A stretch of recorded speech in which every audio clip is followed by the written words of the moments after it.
We all know some iconic symbols. The Statue of Liberty screams USA. The Eiffel Tower represents Paris. And this mask? Undoubtedly, it's Tutankhamun's, right? Sometimes it feels like historians have squeezed every last drop out of the King Tut story. But guess what? The most obvious details often slip right under our noses. Like the fact that this famous mask didn't actually belong to him, nor was it ever meant for him. Stick with me for the details.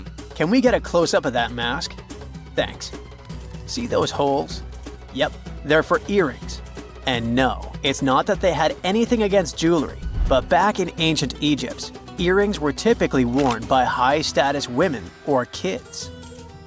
Now, if you know your history, you might say, but Tut was a boy king, wasn't he? You're spot on. He began his reign at just 9 years old. Sadly, that didn't last long as he passed away at a very young age. So when he was 9, he might have worn earrings, but he probably took them off when he hit that no earrings age. Sounds reasonable, right? Actually, not quite. That would have been pretty strange since nobody expected him to pass away young. Certainly not at 9. So no one was preparing a kid's mask for a burial.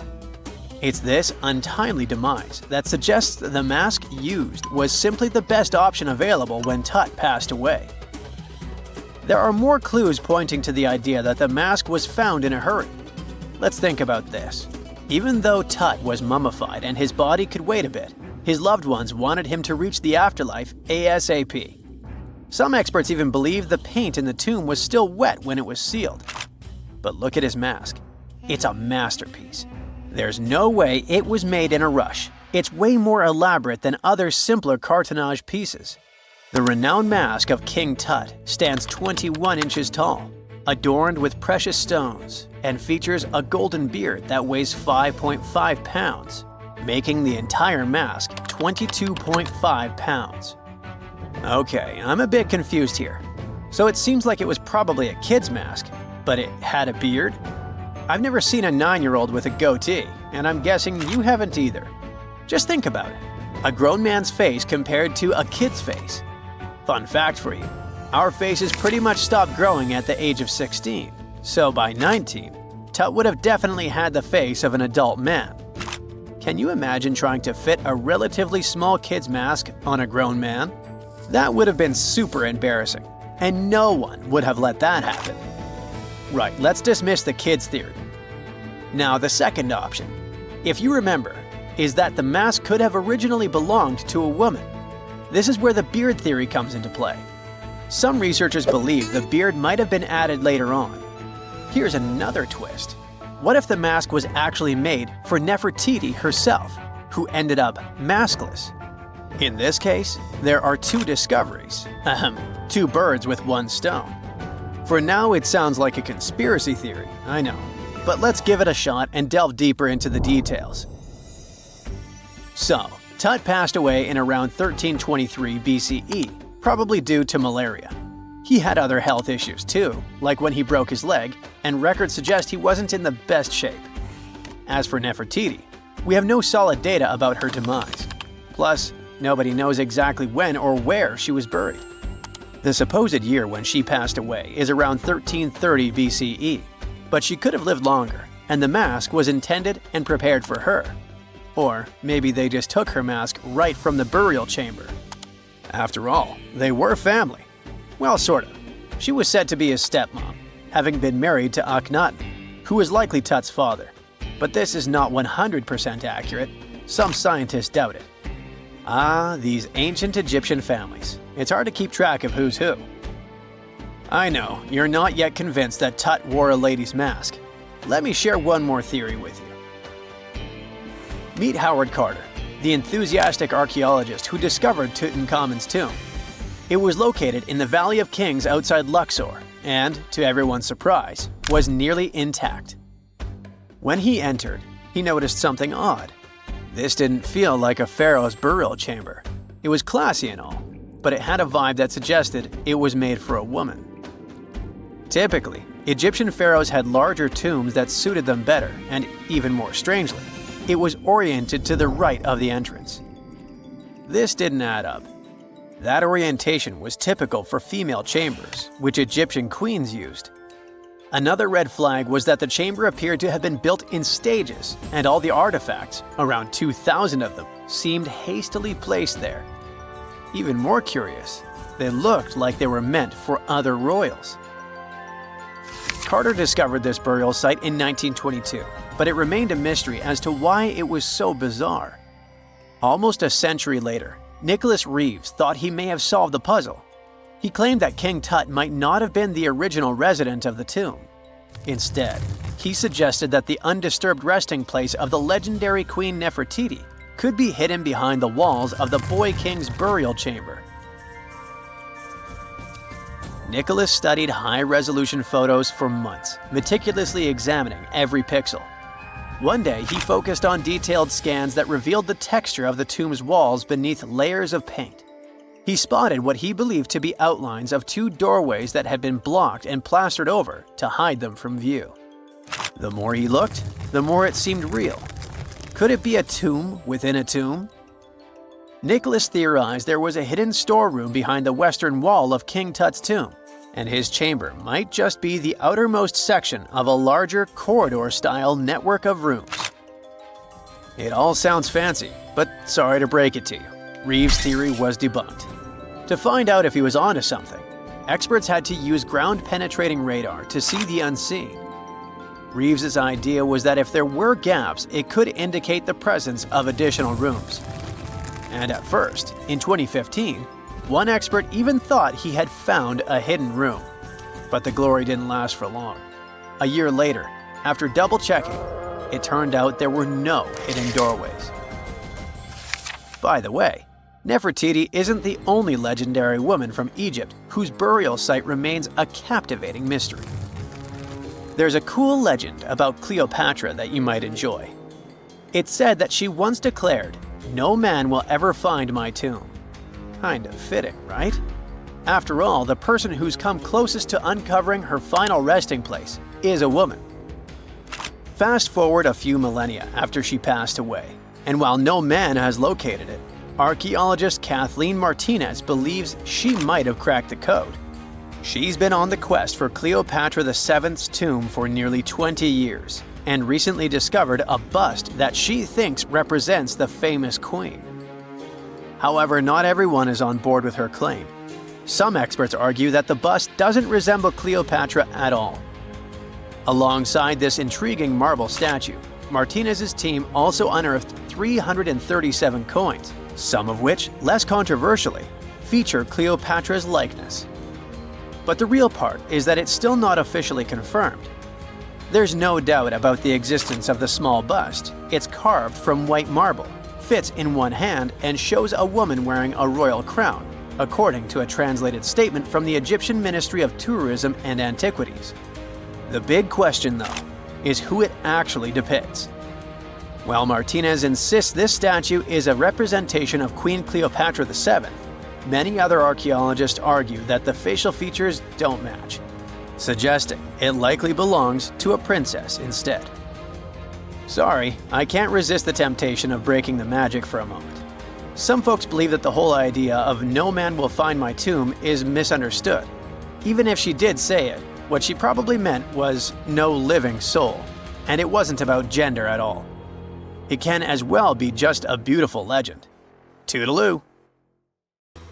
See this place on the map? Yeah, right there. It's estimated that around 100 people have vanished or lost their lives here. Why, you ask? Well, it seems they were all looking for this guy, Percy Fawcett. He was a British colonel, famous for his sharp blue eyes, perfectly groomed beard, and signature hat. He looked like a character from Pride and Prejudice, but lived more like Indiana Jones. In fact, this character was inspired by Fawcett's story. But his disappearance in 1925 was more macabre than any movie plot. Colonel Fawcett was bold. Not the ask your neighbor's Wi-Fi password kind of bold. I'm talking full-on, I don't care that much about my life bold. He used to be a soldier in Sri Lanka and even did a secret spy gig in Morocco, but he needed more. So in 1906, Fawcett started exploring parts of Brazil and Bolivia where no one had dared to go before. His mission was to create secret, mind-blowing maps. Okay, that doesn't sound too risky, but trust me, it was. If you want to explore the world nowadays, you just open Google Earth and, well, that's it. No danger, no adrenaline, just maybe one or two creepy street view photos. Ew. But we're talking about the beginning of the 20th century, when satellites and this weird Google car didn't exist. Back then, if you wanted to fill in the world map, you actually had to explore the land on foot. So that's how Colonel Fawcett ended up in South America. And he became famous for his expeditions to map out the wild Amazon. He was the first guy to record the locations of waterfalls in that region, for example. But then he got obsessed. Blame it on lack of sleep or whatever sketchy Amazon jungle juice he was sipping, but suddenly he was like, I'll bet there's an ancient advanced city hidden somewhere around here. Spoiler alert, there wasn't. But he was hooked on that idea. Hanging out with native Indians for so long convinced him that large groups could totally thrive in the middle of a massive rainforest. And of course, Fawcett loved a good old adventure story, especially the ones from the 16th and 17th centuries, written by European explorers. In those stories, adventurers claimed they had found huge settlements and fine roadways deep in the heart of Latin America. But Fawcett's all-time favorite story came from a manuscript written in 1753. Back then, adventurers were hunting for precious metals in Brazil when they stumbled upon a ruined city with monumental buildings, roads, and plazas. Oh, and every corner had a Roman-style spire. Naturally, the colonel was all in to find it. Too bad no one told him this manuscript is mostly considered a forgery. Yep, this story is as real as Snow White's. But then, things got weird. The settlement described in that manuscript was supposedly located in the northeast side of Brazil.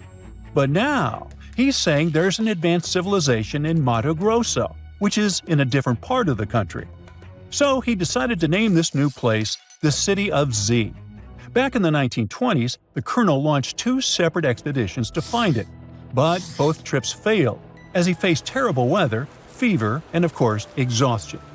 Now, tell me in the comments, what do you think Fawcett did after 2 failed expeditions? Option A, he quit. Option B, he called his mom. Option C, he tried again because he didn't get the memo that the universe is clearly saying stop. Well, of course, option C is the right answer. This is relentless Fawcett we're talking about. So, 3 years later, the colonel finally gathered enough cash to launch yet another expedition in search of the City of Z. All he needed was a crew of people crazy enough to join him. Famous and experienced explorers were begging to come along. But nope, Fawcett decided to take his son and his best buddy instead. In January 1925, this brave trio set off on their journey. They packed mosquito nets, canned food, and made a promise, we shall return. Another spoiler alert, they didn't. Uh-oh.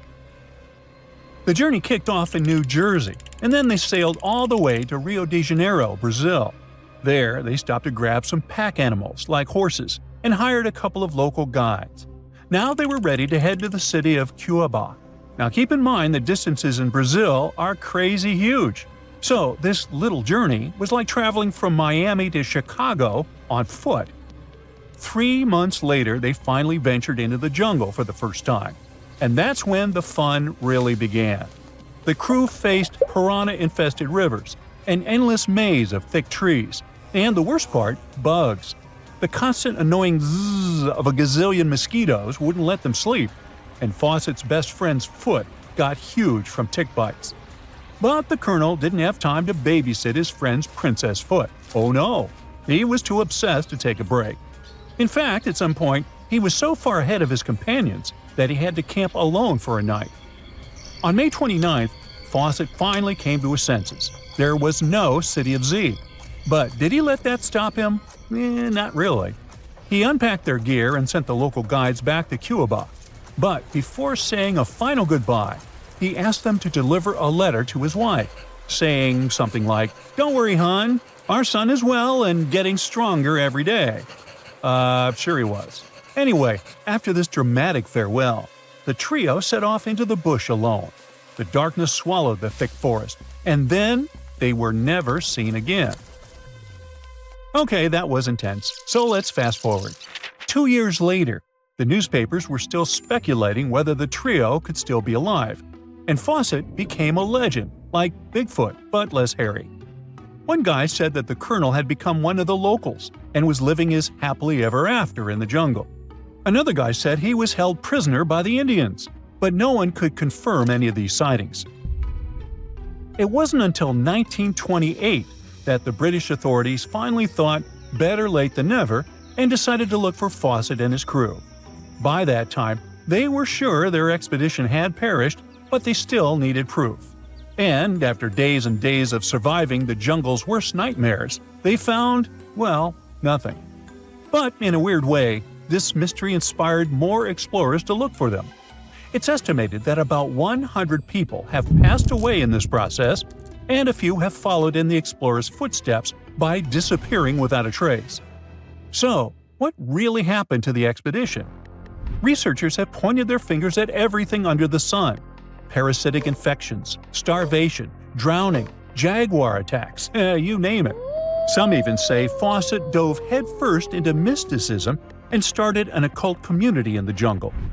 The Brazilian anthropologist Orlando Vilas-Boas was probably the one who got the closest to solving this case. Back in the 1950s, he was working with the Kalapalo Indians when they suddenly admitted to, getting rid of Fawcett. They even had bones to prove it. But it turns out a forensic analysis showed that the remains didn't belong to the colonel.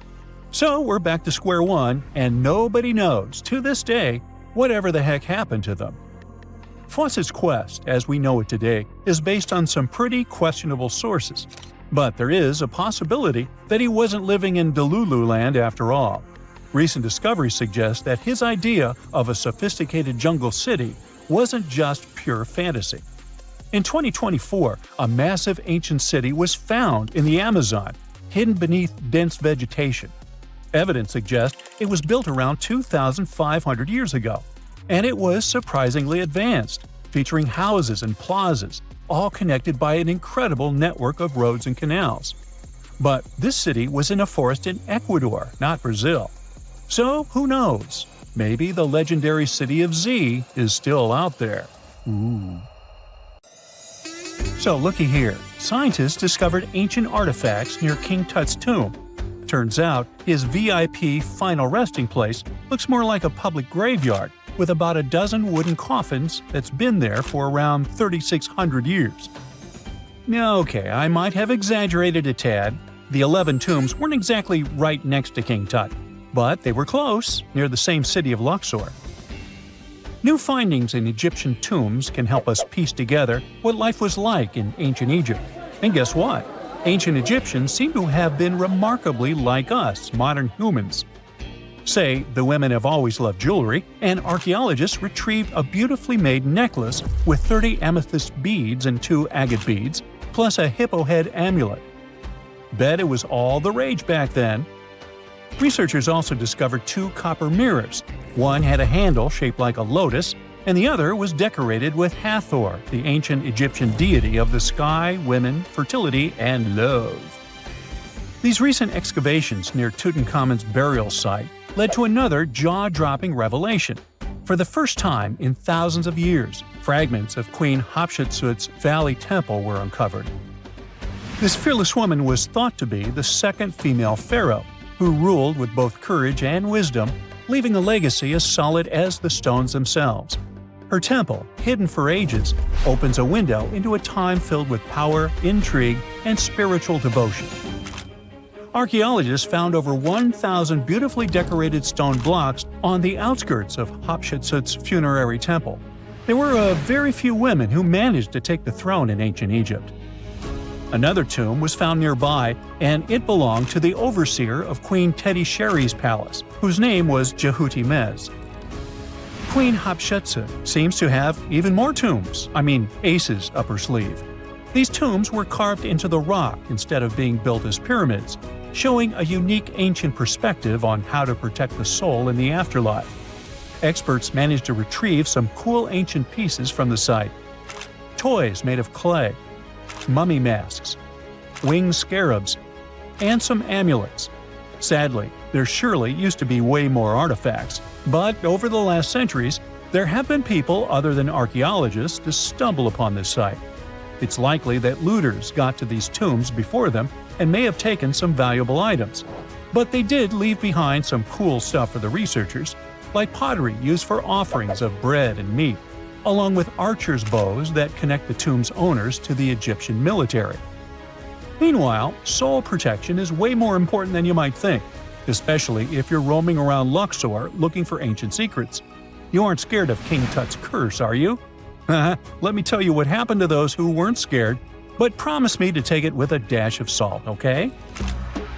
For years, Egyptologists, especially those who believed in paranormal activity, were convinced that there was an unsettling curse surrounding Tutankhamun's archaeological discoveries. This belief stemmed from the mysterious and untimely demise of several excavators who discovered the tomb in 1922 with no logical explanation for why they passed away. It was just easier to chalk it up to something supernatural and avoid the whole mess. But it turns out it wasn't a curse at all. It was likely the radiation that caused those excavators to perish. Now, you might wonder where the radiation came from. After all, while radioactivity was discovered in the 19th century, ancient Egyptians, despite their impressive pyramids, didn't have any radium lying around to make Tut's tomb glow like crazy. So, what could be the real story? It might have been toxic waste behind it all. Toxic levels of radiation from uranium and hazardous waste have been lurking inside the tomb since it was sealed over 3,000 years ago. The burial chamber of Tutankhamun's tomb reportedly has such high radiation levels that anyone who steps inside could easily end up with a fatal dose of radiation sickness or an incurable condition. By the way, you can have a somewhat similar level of radioactivity if you don't get rid of those moldy dinner leftovers you left to perish in your fridge a month ago. But this radioactivity isn't exclusive to Tutankhamun's tomb. Ancient Egyptian artifacts discovery is rewarding yet dangerous due to unusually high radiation levels in Old Kingdom tombs all over Egypt. Geiger counters have detected radiation at 2 sites near the Giza pyramids, and radon, a radioactive gas, has been found in several underground tombs in Saqqara. Interestingly, experts believe that the builders of these ancient tombs were aware of the toxins, as some eerie warnings were carved into the walls of many tombs. One inscription ominously declared, "They that break this tomb shall meet their end by a malady that no doctor can diagnose." Other ominous phrases like "forbidden," "due to evil spirits," only added to the fear that supernatural curses haunted these ancient sites. Ominous signs have stunned archaeologists since forever, but the fear grew even stronger a century ago with the mysterious passing of Lord Carnarvon, who funded King Tut's excavation in 1922 and reportedly explored the treasure-filled rooms, along with several others who entered the tomb. Arthur Weigall, another British Egyptologist who was present at the tomb's opening and is credited with starting the curse myth, passed away young when he was just in his 50s in 1934. Chances are the condition that made him pass was connected to radiation. In total, 6 out of the 26 people who were there when the tomb was opened met their end within a decade from various causes. Not only X-ray exposure, those reasons include asphyxia, stroke, heart failure, pneumonia, and even poisoning. Well, isn't this getting a little grim? There was one guy who opened the tomb and somehow managed to avoid the infamous curse, Howard Carter, or so it seemed. Some folks pointed to his survival as proof that the curse wasn't real. After digging up the tomb, Carter published several books on the topic and shifted gears from archaeology to dealing in antiquities for various museums. Despite dodging demise or injury, rumors swirled about how the curse may have impacted him in other ways. One of the big stories linked him to Lord Carnarvon's daughter, Evelyn. Some said he was madly in love with her, but she married someone else, so he chose to stay single. Others claimed they had an affair while she was in Egypt, which ended when her father passed away and she left the country for good. However, there wasn't much evidence to support these stories. Evelyn was just 6 when they met, and they remained friends until his last breath. She was even one of the few attendees at his funeral, but denied any romantic involvement, saying they weren't that close. A year after the revolutionary discovery near King Tut's tomb, Evelyn married politician Sir Brograve Beauchamp and had a daughter. That same year, Beauchamp toured the tomb with his parents, guided by Carter himself. Carter never married and, aside from those posthumous rumors about Evelyn, had no other romantic connections. While the curse adds an intriguing twist to his life story, his tendency to keep relationships at arm's length was evident long before the tomb was opened. It seemed Carter just wasn't a people person. In 1939, after battling a serious illness, he ultimately succumbed to fate. He was 64, which was a pretty common life expectancy in the UK back then, so no one really thought it was off and linked it to an ancient curse. When he passed, it turned out he had several artifacts from Tutankhamun's tomb in his London apartment, which were eventually sent back to Egypt, marking what some viewed as the curse's end. Who knows? Maybe if he hadn't had all those ancient souvenirs at his place, he would have lived way longer. But all the other demises might seem off.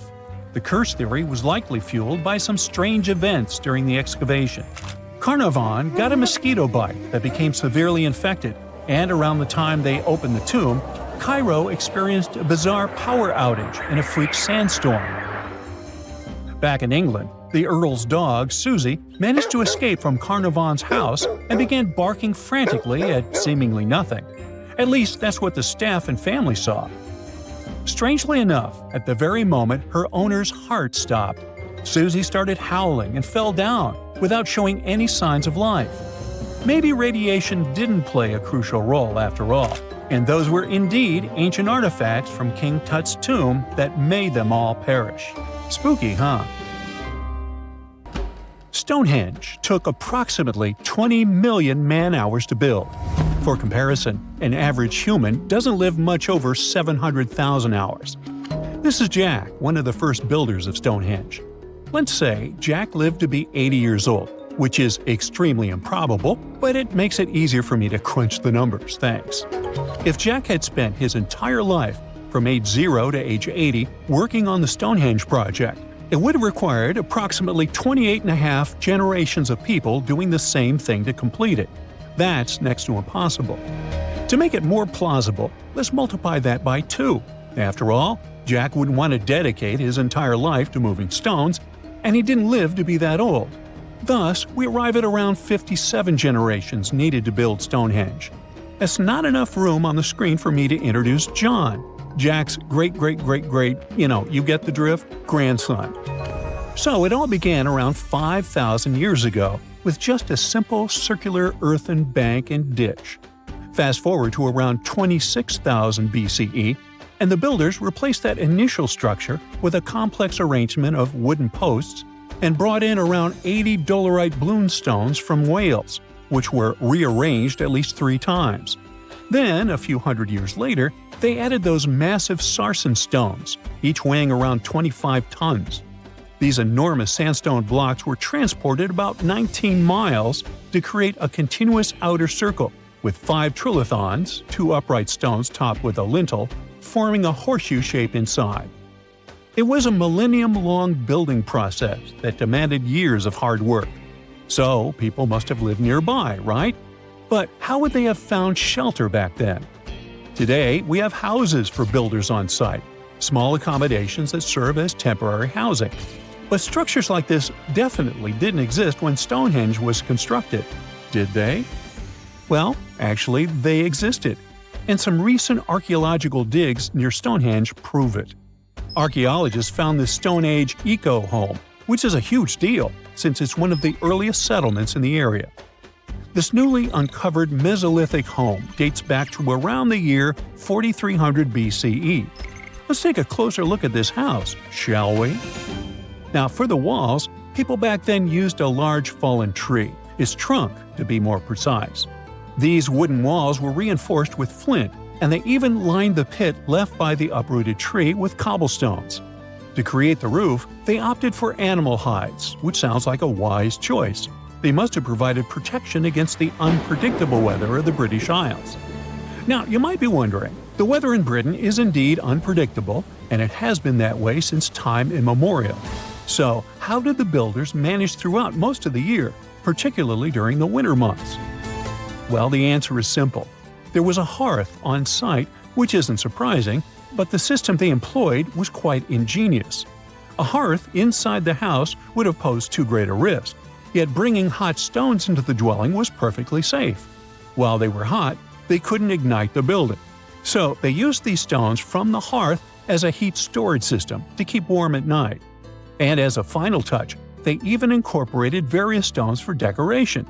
They didn't exactly get a Pinterest house, but it added a touch of elegance for sure.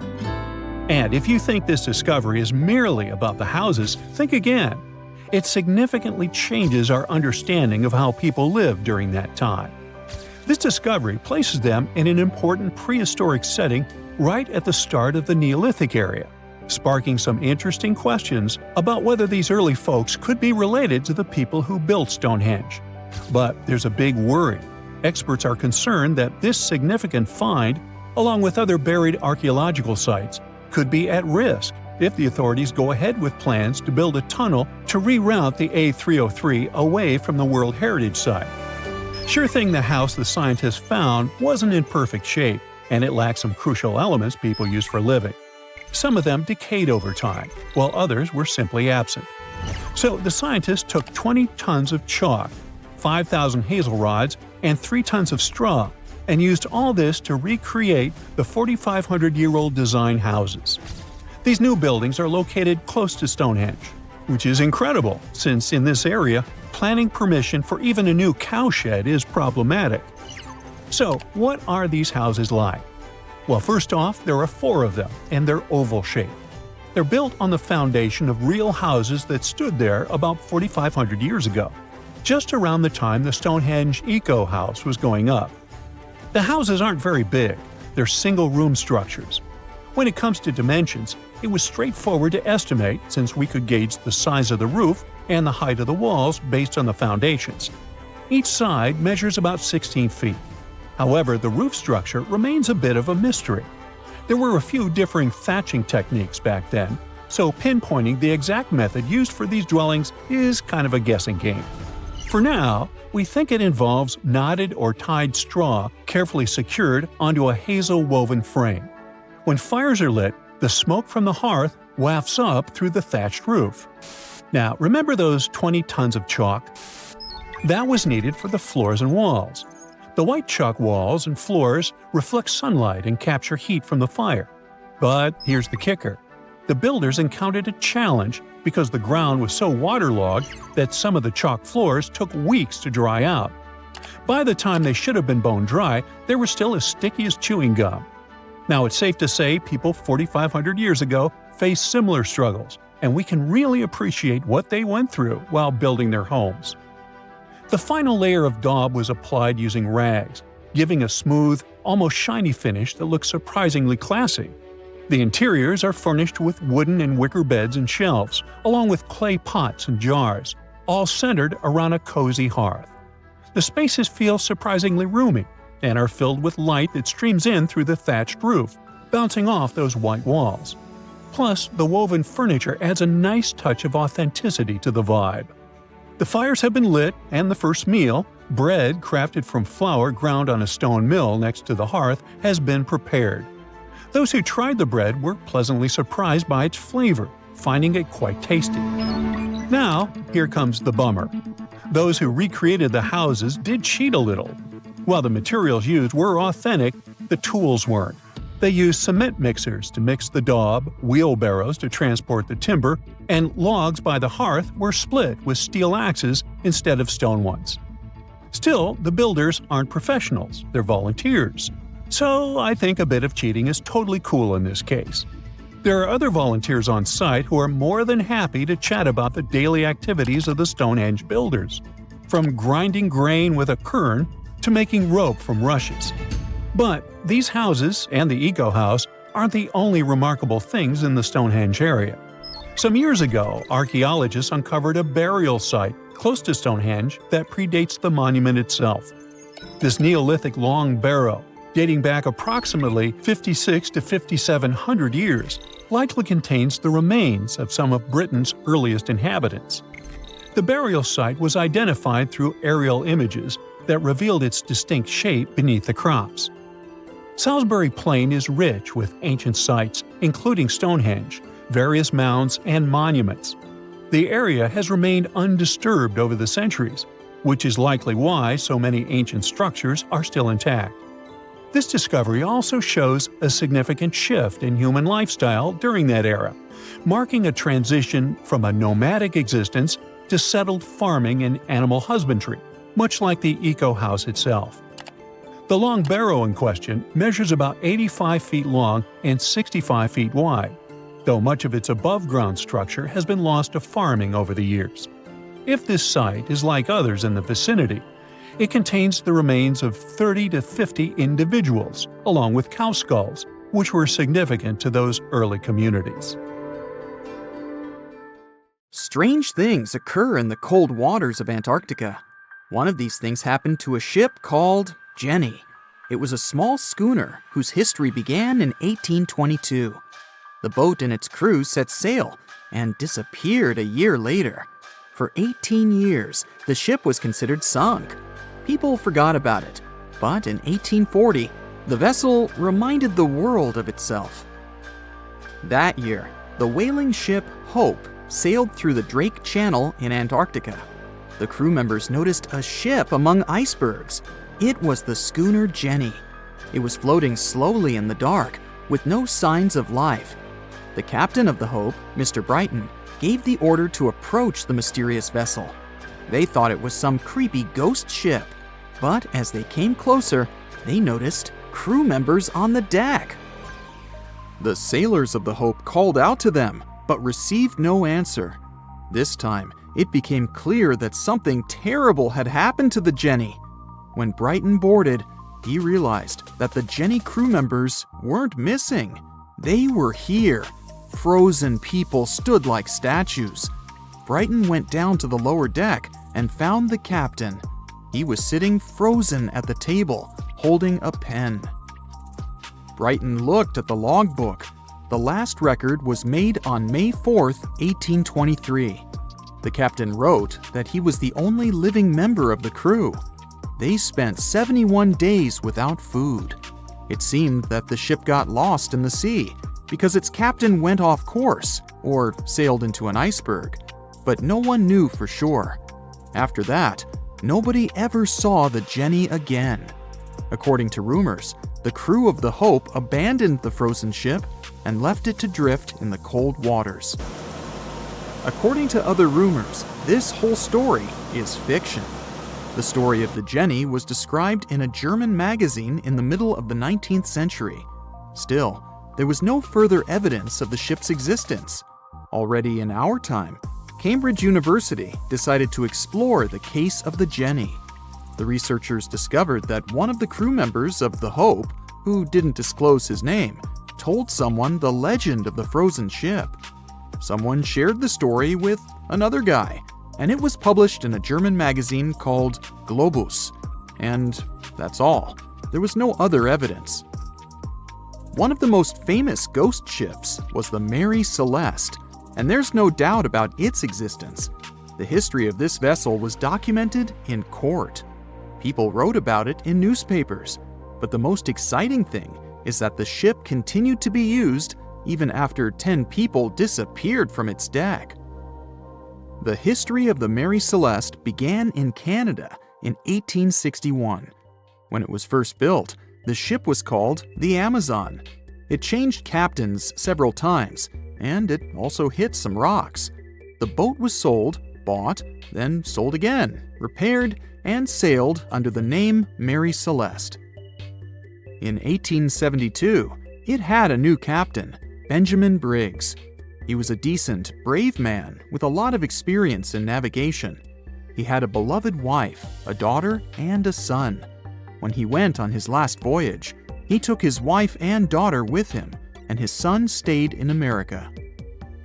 In November of 1872, the Mary Celeste sailed from the port in New York with 10 people on board and disappeared.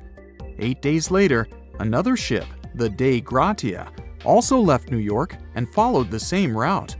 Dei Gratia's captain, David Morehouse, noticed the Mary Celeste and immediately realized something was wrong. The ship was moving too freely, as if no one was controlling it. The captain tried to contact the crew members, but no one answered him. Then, together with other sailors, he climbed aboard the Mary Celeste. The ship was in good condition. There was no damage. The hold was slightly filled with water, but it could be easily pumped out. Everything seemed fine, but one lifeboat was missing. The crew members' valuables were in their cabins. The cargo was in the hold. The supplies of water and food were untouched. Judging by the records in the logbook, the ship was caught in a storm, but it was not too strong. Other ships also sailed through this storm, but nothing bad happened to them. The last record was dated November 25th, and it claimed that everything was fine. The sails of the Mary Celeste were slightly damaged, but perhaps it happened after the crew had disappeared. The whole ship was in excellent condition, but what made the people leave it? Part of the crew of the Dei Gratia stayed on board the Mary Celeste to bring it to dry land. Everything went well. They delivered the ship to the closest port. Next, the captain of the Dei Gratia appeared before the court and told about what had happened. However, the prosecutor and the judge didn't want to believe in the story of the Mary Celeste. They were sure the captain got rid of the ship's crew to get money for its cargo. According to the maritime laws of that time, if you found a ghost ship with valuable cargo, then a substantial part of this cargo belonged to you. So, many people thought that David Morehouse decided to earn some money. This version seemed to be more valid than the one about the mysterious disappearance of 10 people. Fortunately, no one accused the captain of committing a crime. They thanked him for his service and gave him a monetary reward. However, his reputation was damaged, which greatly affected his career, as many believed he attacked the crew of the Mary Celeste. But even after this terrible case, trial, and investigation, the story was not over. The Mary Celeste was still an expensive and efficient vessel. It sailed several times, but then one captain crashed it into the reefs to get insurance. The court revealed this deception and accused the captain of intentional property damage. The story of the Mary Celeste became famous all over the world. People began to build their theories, realistic and not. Someone believed the ship had sailed through the Bermuda Triangle, but this version was quickly refuted, as the route of the Mary Celeste passed thousands of miles away from the Bermuda region. Did the Kraken or another giant monster attack the ship? Nope. Since the boat was found in almost perfect condition, there were no signs of a struggle. One of the most popular versions was that the crew of the Mary Celeste stole some valuable cargo and sailed to Spain on the rescue boat.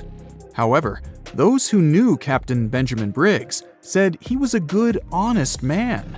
Besides, he had a son in New York, and Briggs would never leave him. A more thorough investigation revealed that a series of accidental circumstances could have caused the disappearance of the ship's crew. Before its last voyage, the vessel delivered coal. Perhaps the pump intended for pumping water got clogged with coal after that, and when the ship got into a storm, the hold filled with water and the pump broke. The captain couldn't understand the amount of water because numerous barrels in the cargo hold blocked the view. Benjamin Briggs assumed it was dangerous to stay on the ship during a storm, so he evacuated with the passengers on a lifeboat.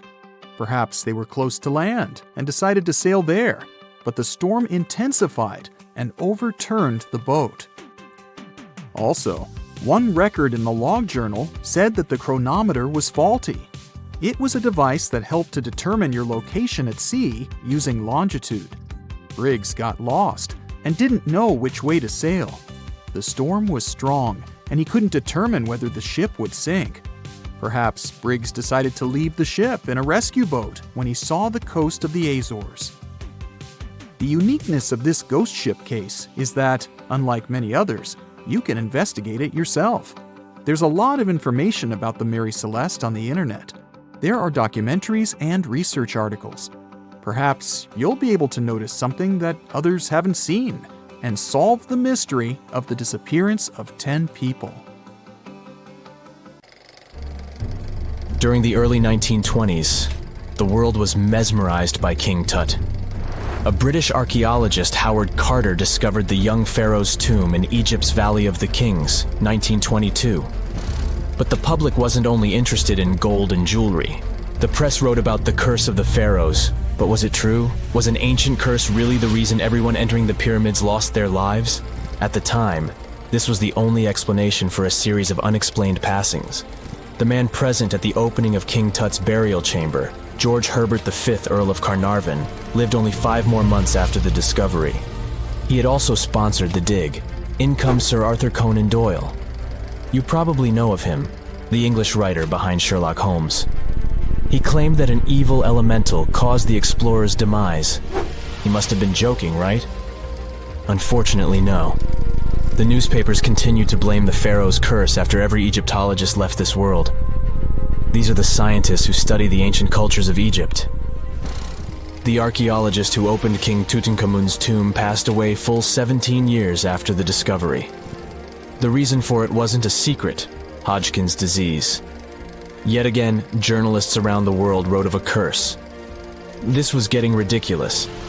But science must have had a rational explanation, right? Well, it did. And that explanation was common mold. Harmful fungi, Aspergillus, can survive for ages in sealed tombs. When humans inhale them, there's a high risk of infection in people who have a weakened immune system. Today, doctors believe this is what happened to the unfortunate explorer more than a century ago. Scientists now know that this type of fungi grows especially well on grain. And King Tut's tomb was full of offerings in the form of baskets full of raw grain and bread. Researchers discovered other varieties of fungi on ancient Egyptian mummies. These molds can easily cause some nasty consequences for humans. The danger of rotting organic material is real. Just look inside your fridge. Any food leftovers you have there start to go off after just 3 to 4 days. You can imagine what happens to food in a sealed chamber after thousands of years. Food is just one kind of organic material. There is also wood. If you expose it to water or even moisture in the air, it starts to deteriorate. You don't have to travel to Egypt to see the effects of this process. Any abandoned building in your neighborhood can serve as an example. When a piece of wood gets wet and has no way of drying out, there is going to be damage. From fungi to wood-boring insects, the list is long. Rotten wood presents a huge structural issue. Beams and floor panels are all made of timber, so you better not go inside a failing building. You can easily lose your footing. But this is just the tip of the iceberg. The building materials since the time of the pharaohs have changed, but so have the dangers. One of the best examples is asbestos. Until the 1970s, most home insulation materials contained this substance. It was in everything, from boilers to soundproofing. This microfiber provided excellent heat insulation. But then, the United States banned asbestos in 1989. The UK did the same a decade later. The reason for it is that asbestos becomes a health hazard when it gets damaged. When humans inhale asbestos fibers, they can get seriously sick. Abandoned strictures are full of this material, and there is no one to maintain them. You see the danger now. Another material is also common in old buildings: lead. Ancient Romans used lead piping to channel spring water into their homes. They also cooked in lead vessels, which was probably not the wisest of choices. You see, lead and water don't go well together because of something called corrosion. But this problem isn't ancient. US officials banned lead piping only in 1986. That means that 7% of American households still have lead service lines. And this is not the only source of poisoning. Until the mid-1960s, builders used lead paint to coat woodwork. In abandoned buildings, this lead coating snapped a long time ago. Anyone who touches doors and windows will disturb this lead dust and inhale it. The dust particles are at least visible to an unaided eye. This is not the case for carbon monoxide. This gas has no color, so you can't see it. It has no odor, so you can't smell it. No way to detect a carbon monoxide leak at all. And how does this dangerous gas usually escape? Poor maintenance. Well, abandoned buildings have zero maintenance. 1 second, you could be exploring an old factory, and the next you could feel dizzy with and have a terrible headache. These are just some of the symptoms of CO poisoning, the less severe ones. But what is the source? All it takes is for an old boiler to finally give way after years of neglect. We've reached an important question. What is the main factor in air quality inside a room? If you are thinking the level of oxygen, try again. It turns out that oxygen levels drop by only 0.3% in 8 hours inside an airtight room. This is a room in which doors and windows are sealed with tape, so the decrease is even smaller in normal conditions. Oxygen isn't the main problem. The levels of carbon dioxide rise sharply inside a sealed room. This is the direct result of human breathing. We inhale oxygen and exhale CO2. Think of it as a waste gas. Normally it's only a tiny portion of the air we breathe, 0.04%. But in a sealed room, high levels of carbon dioxide will make you feel drowsy. And that's the last thing you need when inside a dilapidated building. Carbon dioxide will decrease your ability to think clearly. Researchers from Harvard did an interesting study in 2016. They had office workers come in 6 days in a row to complete a problem-solving test. During the week, they gradually raised the carbon dioxide levels in the mock-up office. The results of the same test kept getting worse over time. There are many factors at play, but CO2 levels definitely had an impact on the workers' problem-solving ability. The test took place inside a typical office environment, not inside a crumbling building where visitors must watch their every step. When I say visitors, I really mean trespassers, and trespassing is a criminal offense in the United States. This goes both for private and public property. If you defy the law, you can be fined up to $5,000 or even face lockup time. That should make you think twice before jumping over a fence with a no trespassing sign. But again, you might not be the only one inside. You can never know who else is in the building. Perhaps a person up to no good? It doesn't have to be a person at all. Animals can pose a threat as well. You would be startled if you saw a rat, for example. But the poor animal would be scared as well. It might bite you. The list of diseases rats carry is pretty long. But rodents' teeth can cause other forms of damage. They grow constantly, so the animal has to constantly nibble on something to stop them from overgrowing. If you ever felt peckish at 1 a.m., you know the feeling. Electric cables are high on the rodents' menu. Abandoned buildings have plenty of those. Old wiring is dangerous on its own. Structures erected before 1984 often used wires made out of aluminum.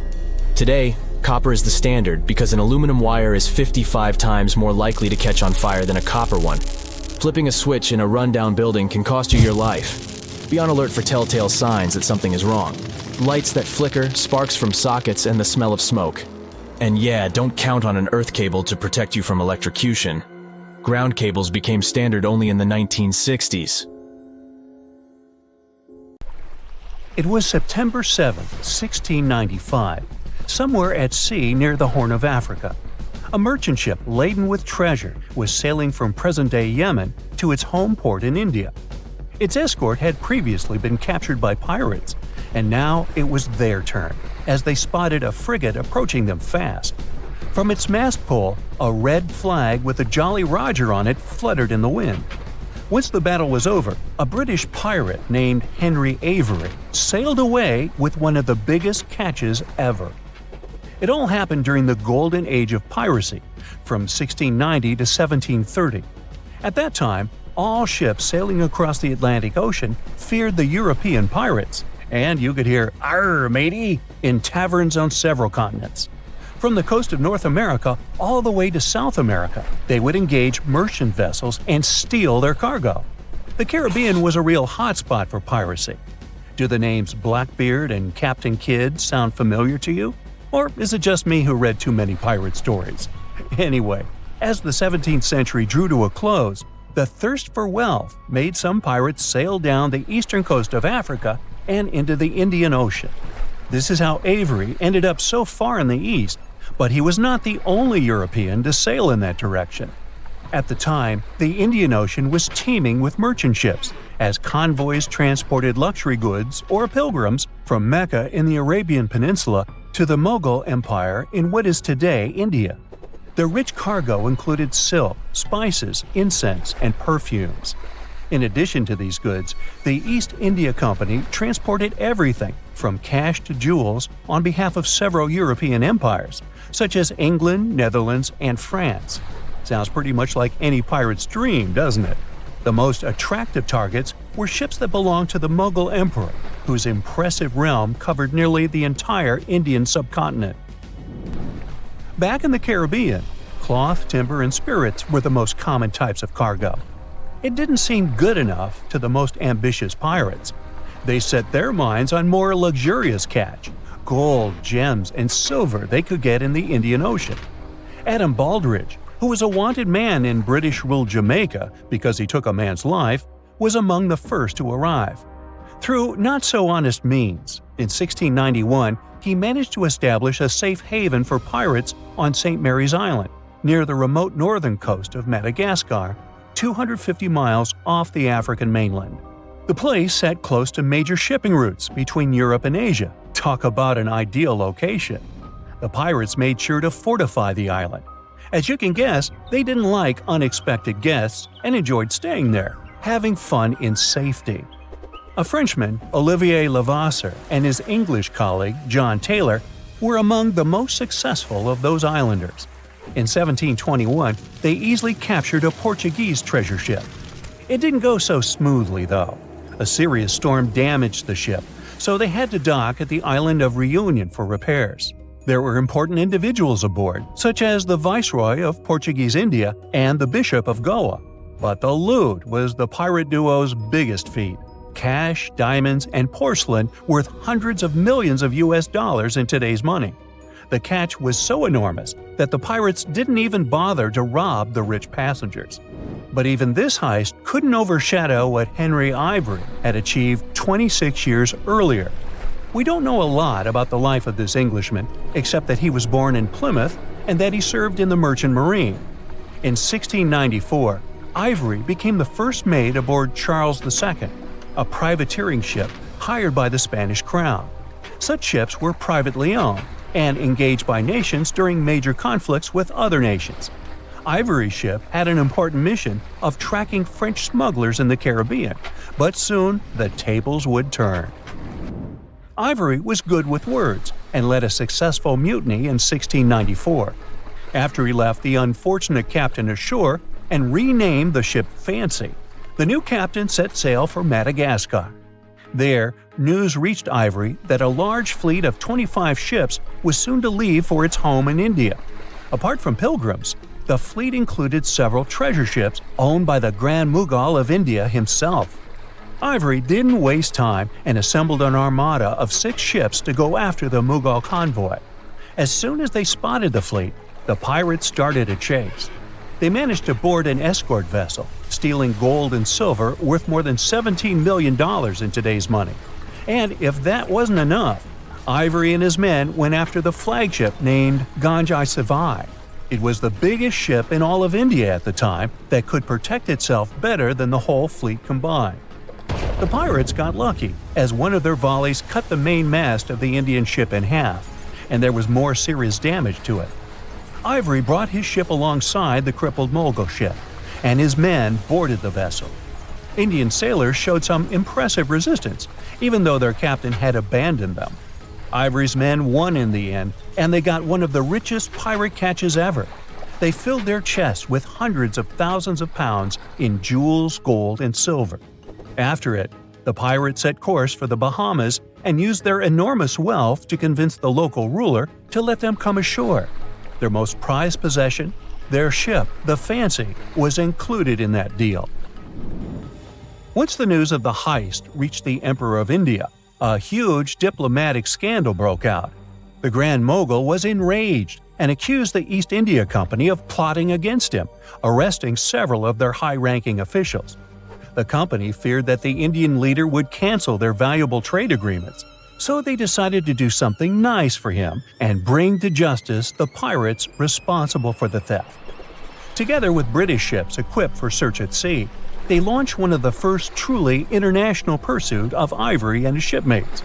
promising a reward to whoever captured him.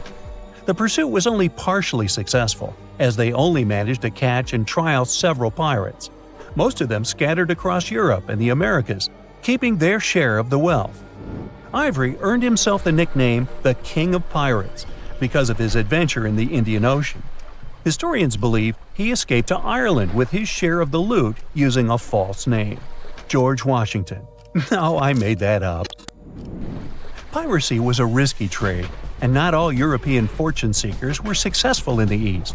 Take Dutch pirate Dirk Schijvers, who entrapped 4 ships in the Indian port of Calicut. He demanded money from the local Indian authorities and the East India Company, but they offered him only half of the requested sum. Finally, they settled on a different amount. When it didn't arrive, Schijvers set another ship ablaze. By this point, both the British and the Indians had had enough, and they hired 10 Indian pirate ships to drive Schijvers away, which they succeeded in doing. The pirate captain was forced to return for repairs to St. Mary's Island empty-handed. Oh well. The end of the 18th century and an increased European presence in the region brought about the end of the golden age of piracy. As the British authorities increased raids on pirate strongholds, the number of pirates decreased significantly. In 1692, a huge earthquake that was followed by a tsunami erased a well-known pirate haven from the map, Port Royal in Jamaica. But piracy in the Indian Ocean never fully disappeared. Modern pirates might not have an eye patch or a parrot on their shoulder, but they mean business just as the pirates from the past. The Strait of Malacca connects the Indian Ocean to the Pacific, and today, around 40% of world trade takes place through it. Despite this fact, piracy was alive and well here even in the 21st century. The national authorities of Malaysia and Indonesia, 2 countries the strait separates, were finally able to curb piracy only in 2016. No, it's not a romantic story at all. Hobbits might actually exist in real life, but these tiny people don't live in cozy, round homes built into hills like in The Lord of the Rings. They're probably on an isolated island in Indonesia, climbing mountains and hiding in dense forests. Hold up, are they even human? Well, the place we're talking about is the island of Flores, a paradise-like spot in the Indian Ocean. Today, it's famous for being home to the Komodo dragon, the largest lizard in the world. But in the past, it was also home to a very small human species, known as Homo floresiensis. In 2003, experts excavated a cave called Leong Bois and found over 100 fossils of this species. This discovery was huge because it completely challenged our understanding of human history.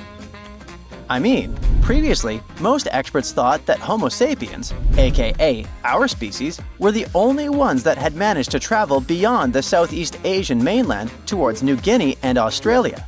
But if that's true, how did these ancestors get to Flores Island? Before you answer by boat, let me just say that it's very unlikely that an ancient human species could have created vessels strong and big enough to cross the ocean. Maybe they swam there or even teleported. Jokes aside, the truth is we still don't know exactly how or when Homo floresiensis ended up over there. A recent study suggests they might have descended from Homo erectus, one of the first human-like species we know of. According to this theory, they probably traveled 450 miles east from an island called Java and made it to Flores about 1 million years ago. Once living isolated in Flores, their bodies shrank over the years and they ended up becoming really short. But that's just one theory, and there isn't much solid evidence to back it up yet. What we can say for sure is that they were really short compared to modern humans. At first, we thought they'd be about 3 feet 6 inches tall.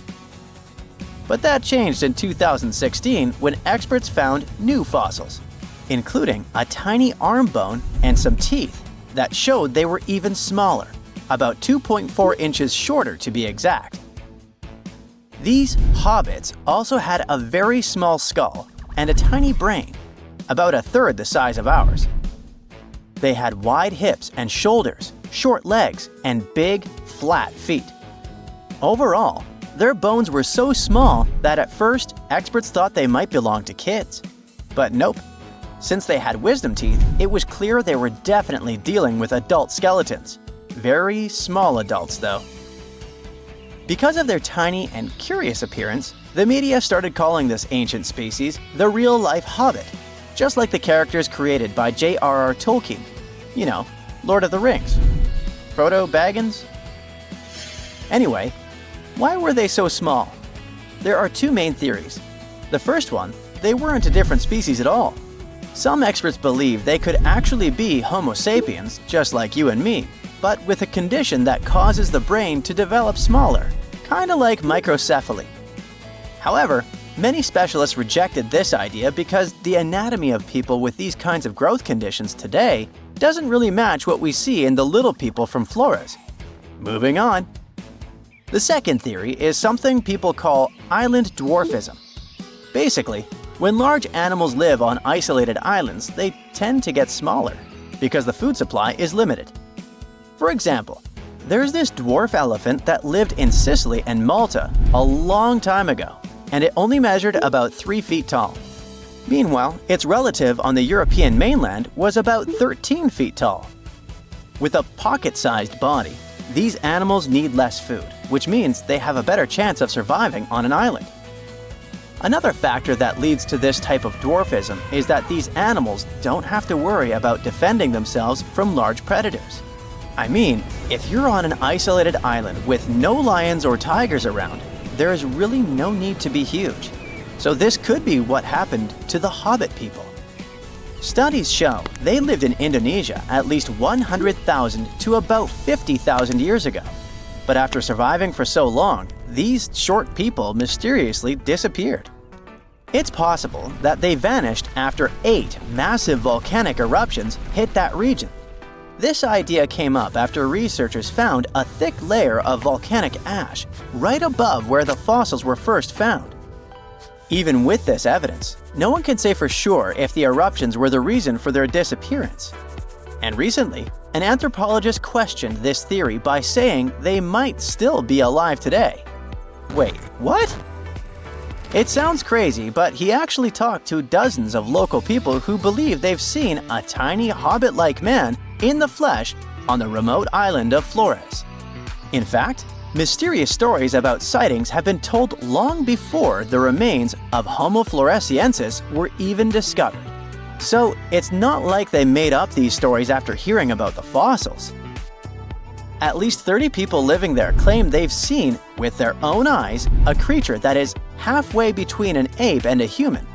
It had an ape-like face and was definitely smaller and hairier than a person, but it walked completely upright with both feet on the ground, just like a human. Locals call it lioa. But what should we call it? I mean, can this creature be our famous Homo floresiensis? Well, maybe. Anthropologist Gregory Forth has been working on the island of Flores since the 80s, and he says the locals' descriptions are strangely similar to what we imagine these ancient, short humans might have been like. You might be wondering if the lioa is just a legend, like a campfire story meant to scare people. And yeah, some of the descriptions definitely seem to go against basic science. Some people say that after they saw the creature, it just flew off or disappeared like magic.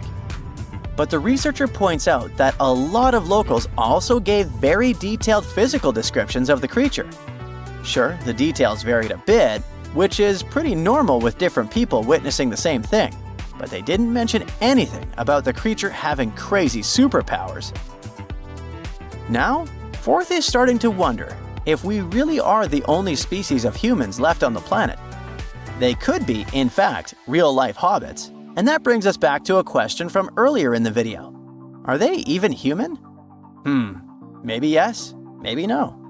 It is possible that the creature spotted on the island of Flores is actually an uncontacted population of modern humans, but it could also be an unknown species of monkey.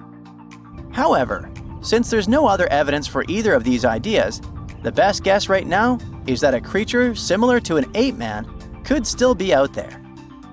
Okay. But if this creature shares the planet with us, how come no one's ever taken a photo of it? Well, The ape man is part of that island, just like other rare creatures like Komodo dragons. And unlike Bigfoot believers, locals probably don't go out actively searching for this creature. According to the anthropologist, they have no reason, financial, social, or otherwise, to find an ape man. And since they're mostly unaware of scientific research, or any theories saying these creatures don't exist, they don't really care about trying to prove the scientific world wrong. Forth wrapped up his research in 2018, but the anthropologist says that since then, other people have seen the strange creature walking around the island of Flores. 2 young guys from the UK went there, mostly for a snorkeling trip. But at some point, they hiked up a mountain and saw something that really looked like the ape man. So, who knows? Maybe you'll also get a chance to see the real Hobbit when you visit Indonesia. In 1975, in Puerto Rico, a farmer saw most of his goats lying lifeless on the ground. He got closer and saw that the animals were stiff and had 2 puncture marks on their necks. Goats were not the only animals that were hurt. Many pigs, cows, and geese lost their lives too. They all had the same distinctive bite marks on their necks, and all had been drained of their vital fluids. The locals immediately jumped to conclusions and blamed dogs, and the authorities didn't bother to do a better investigation and just said dogs had done it without looking for any proof. A couple of days later, though, many more animals were found deceased. Among them was a cow that had literally been opened, and it had a lot of scratches on its head.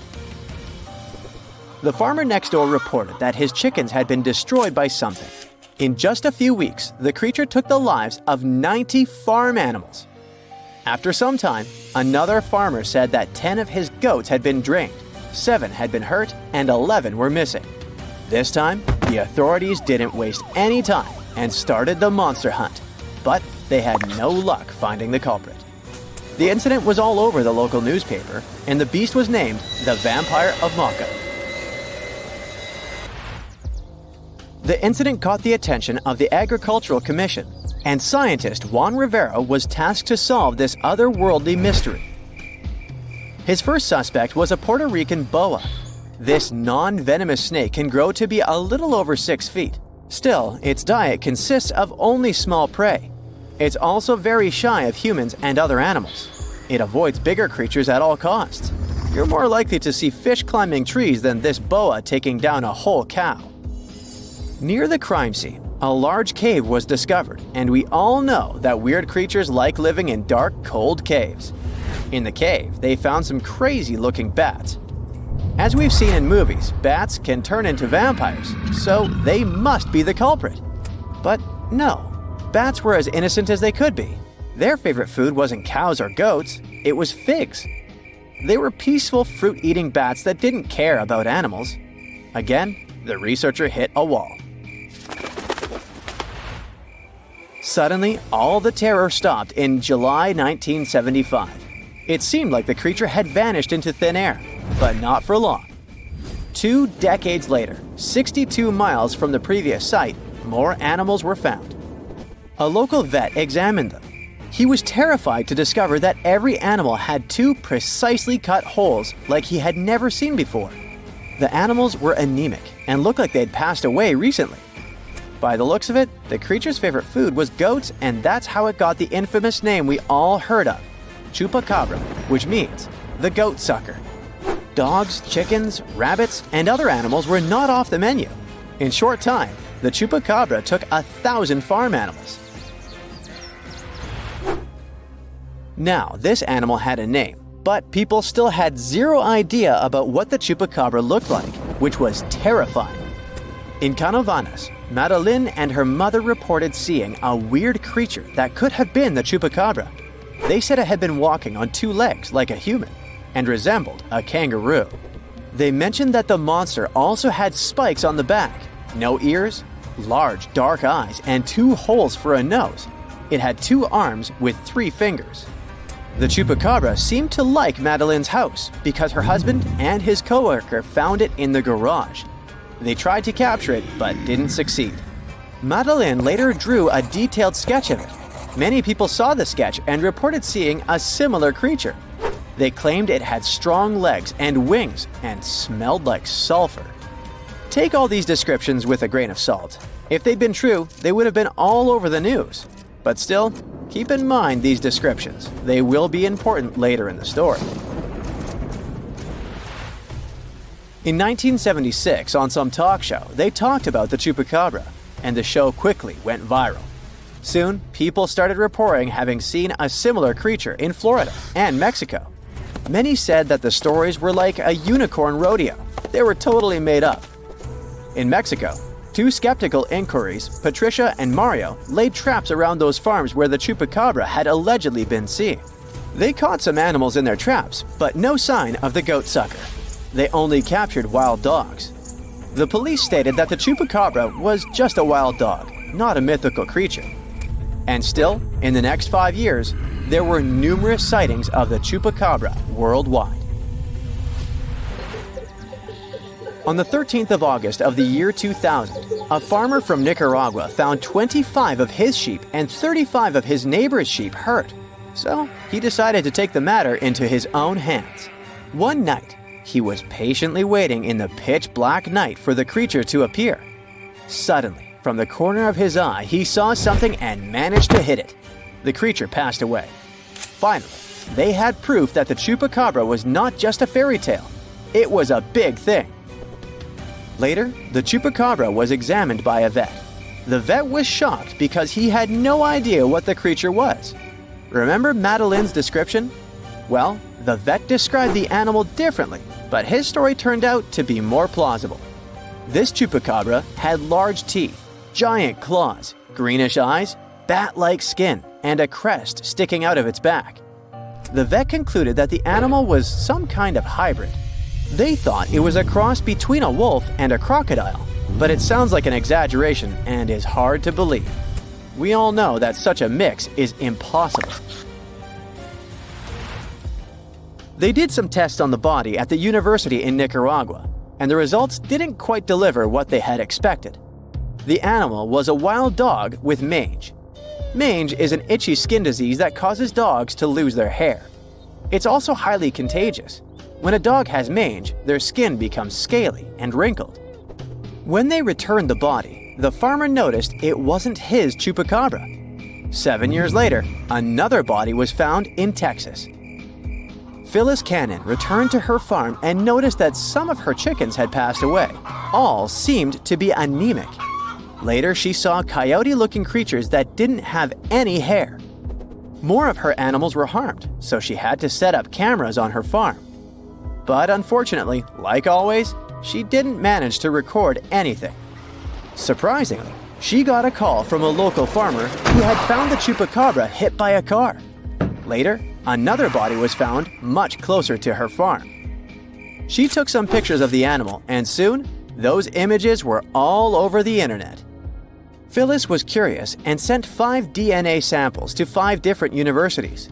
The results didn't match any animal in the archives. Researchers had no idea what it was, but it wasn't a dog. Phyllis still has one animal in her freezer and a taxidermied specimen in her house. There are many theories about the chupacabra. Some claim that the animal is a genetically modified monkey that escaped the lab. Others state that it's some mysterious, otherworldly creature. The most consistent hypothesis is that the chupacabra is a mix between a Mexican wolf and a coyote with mange. Now, do you remember that Phyllis said that she had sent samples to 5 universities and no match had been found? Well, it turned out she hadn't been telling the truth. At one university, they found that the animal was a mix between a coyote and a Mexican wolf and that it had mange. Animals with mange are weak and will likely try to hunt farm animals to survive. People, when they see something they don't know, tend to exaggerate, which is why all witnesses describe the animal differently. Today we're going to an art history trip. Our main focus is to unravel the mystery of whether or not ancient statues has always been white. We'll visit museums and even time travel to try and get a glimpse of what these statues were really like back in the day. To kick off our tour, we land in New York.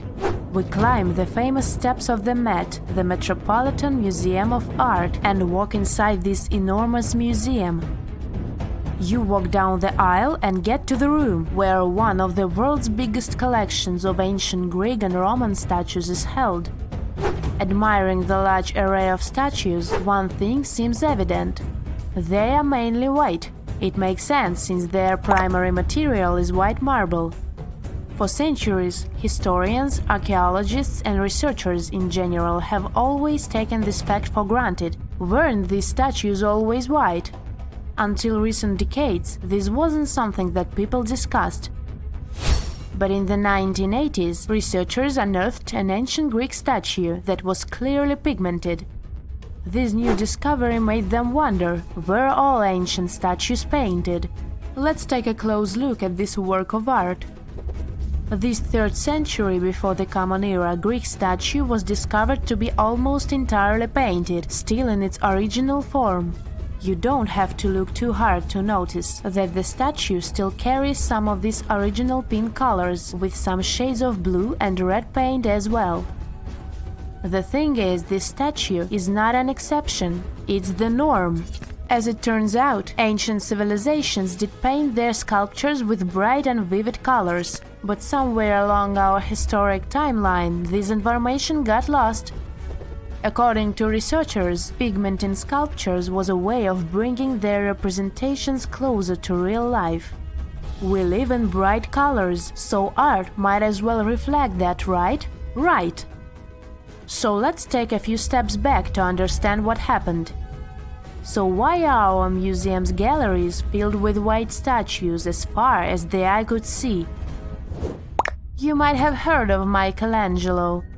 It's a famous Italian sculptor who carved the iconic David and painted the ceiling of the Sistine Chapel. Michelangelo was one of the most emblematic painters of the Renaissance. The Renaissance was a historical period when European artists, philosophers, and scientists developed a renewed interest in the creations of ancient Greece and Rome. Artists like Michelangelo studied a series of Roman sculptures, like this one, the Leo and his sons. They fell in love with their lifelike figures and pristine white marble. The one thing they didn't know, and didn't have the technology to know, was if the colored pigments from those sculptures had faded. After all, they were found after years of being buried or left in the open air. It's speculated that this statue, the Leo had colored snakes and mantles, for example. When the Renaissance artists set out to pay homage to ancient artists, they left their masterpieces bare too. They carved directly onto the marble and left them white, without pigmentation. Probably because that's the way they thought things were done in the old days. The works of Michelangelo and his peers influenced a whole generation of sculptors after that. So this way of doing art traveled to modern times without much questioning. However, evidence of color pigments in ancient statues is abundant. Some researchers show that scholars have known for at least a century that ancient sculptures weren't originally all white. Other studies suggest that this discovery might have happened even earlier. In early 1980s, archaeologist Vincent Brinkmann made a huge discovery. During his time as a student at the Ludwig Maximilian University in Munich, he developed a technology that was able to detect polychromy in ancient samples of Greek statues. Polychromy is an art of painting in several colors. Anyways, he was taken aback by his discovery and confused as to why and how other researchers and archaeologists weren't talking about this. As it happens, the first discovery that ancient statues weren't all that white happened a long time ago, way before Vincent was born. It happened during the unearthing of Pompeii back in the 1700s. As you may know, the city of Pompeii in southern Italy was completely covered with lava after the sudden eruption of Mount Vesuvius. The city was destroyed, but the clouds of ashes that arose from the lava managed to preserve a lot of the city's structure through time. Thankfully for art historians and archaeologists, Pompeii became a digging ground for understanding ancient Rome. researchers found several conserved frescoes that depicted scenes of daily Roman life. In one of these paintings, an artist is seen painting a sculpture. This fact was recorded by a very famous art historian known as Johann Joachim Winckelmann. He is also considered the father of art history. Now let's take a closer look at another famous statue. To see this one in person, you'll have to fly all the way to Rome and visit the Vatican museums. The statue you're looking at is a classic representation of Caesar Augustus. In case you didn't know, he was the founder of the Roman Empire and the first emperor of Rome. He is important. The sculpture you're seeing is called the Augustus of Prima Porta. You may have seen this before, probably in a history textbook. The thing is, it's always depicted in its white marble form. But according to an archaeological finding from the 1860s, the original statue was way much more colorful than that. According to archaeologists, the statue of Augustus de Prima Porta has a crimson tunic, yellow armor, and a purple mantle. It's important to keep in mind that colors weren't made artificially as they are today.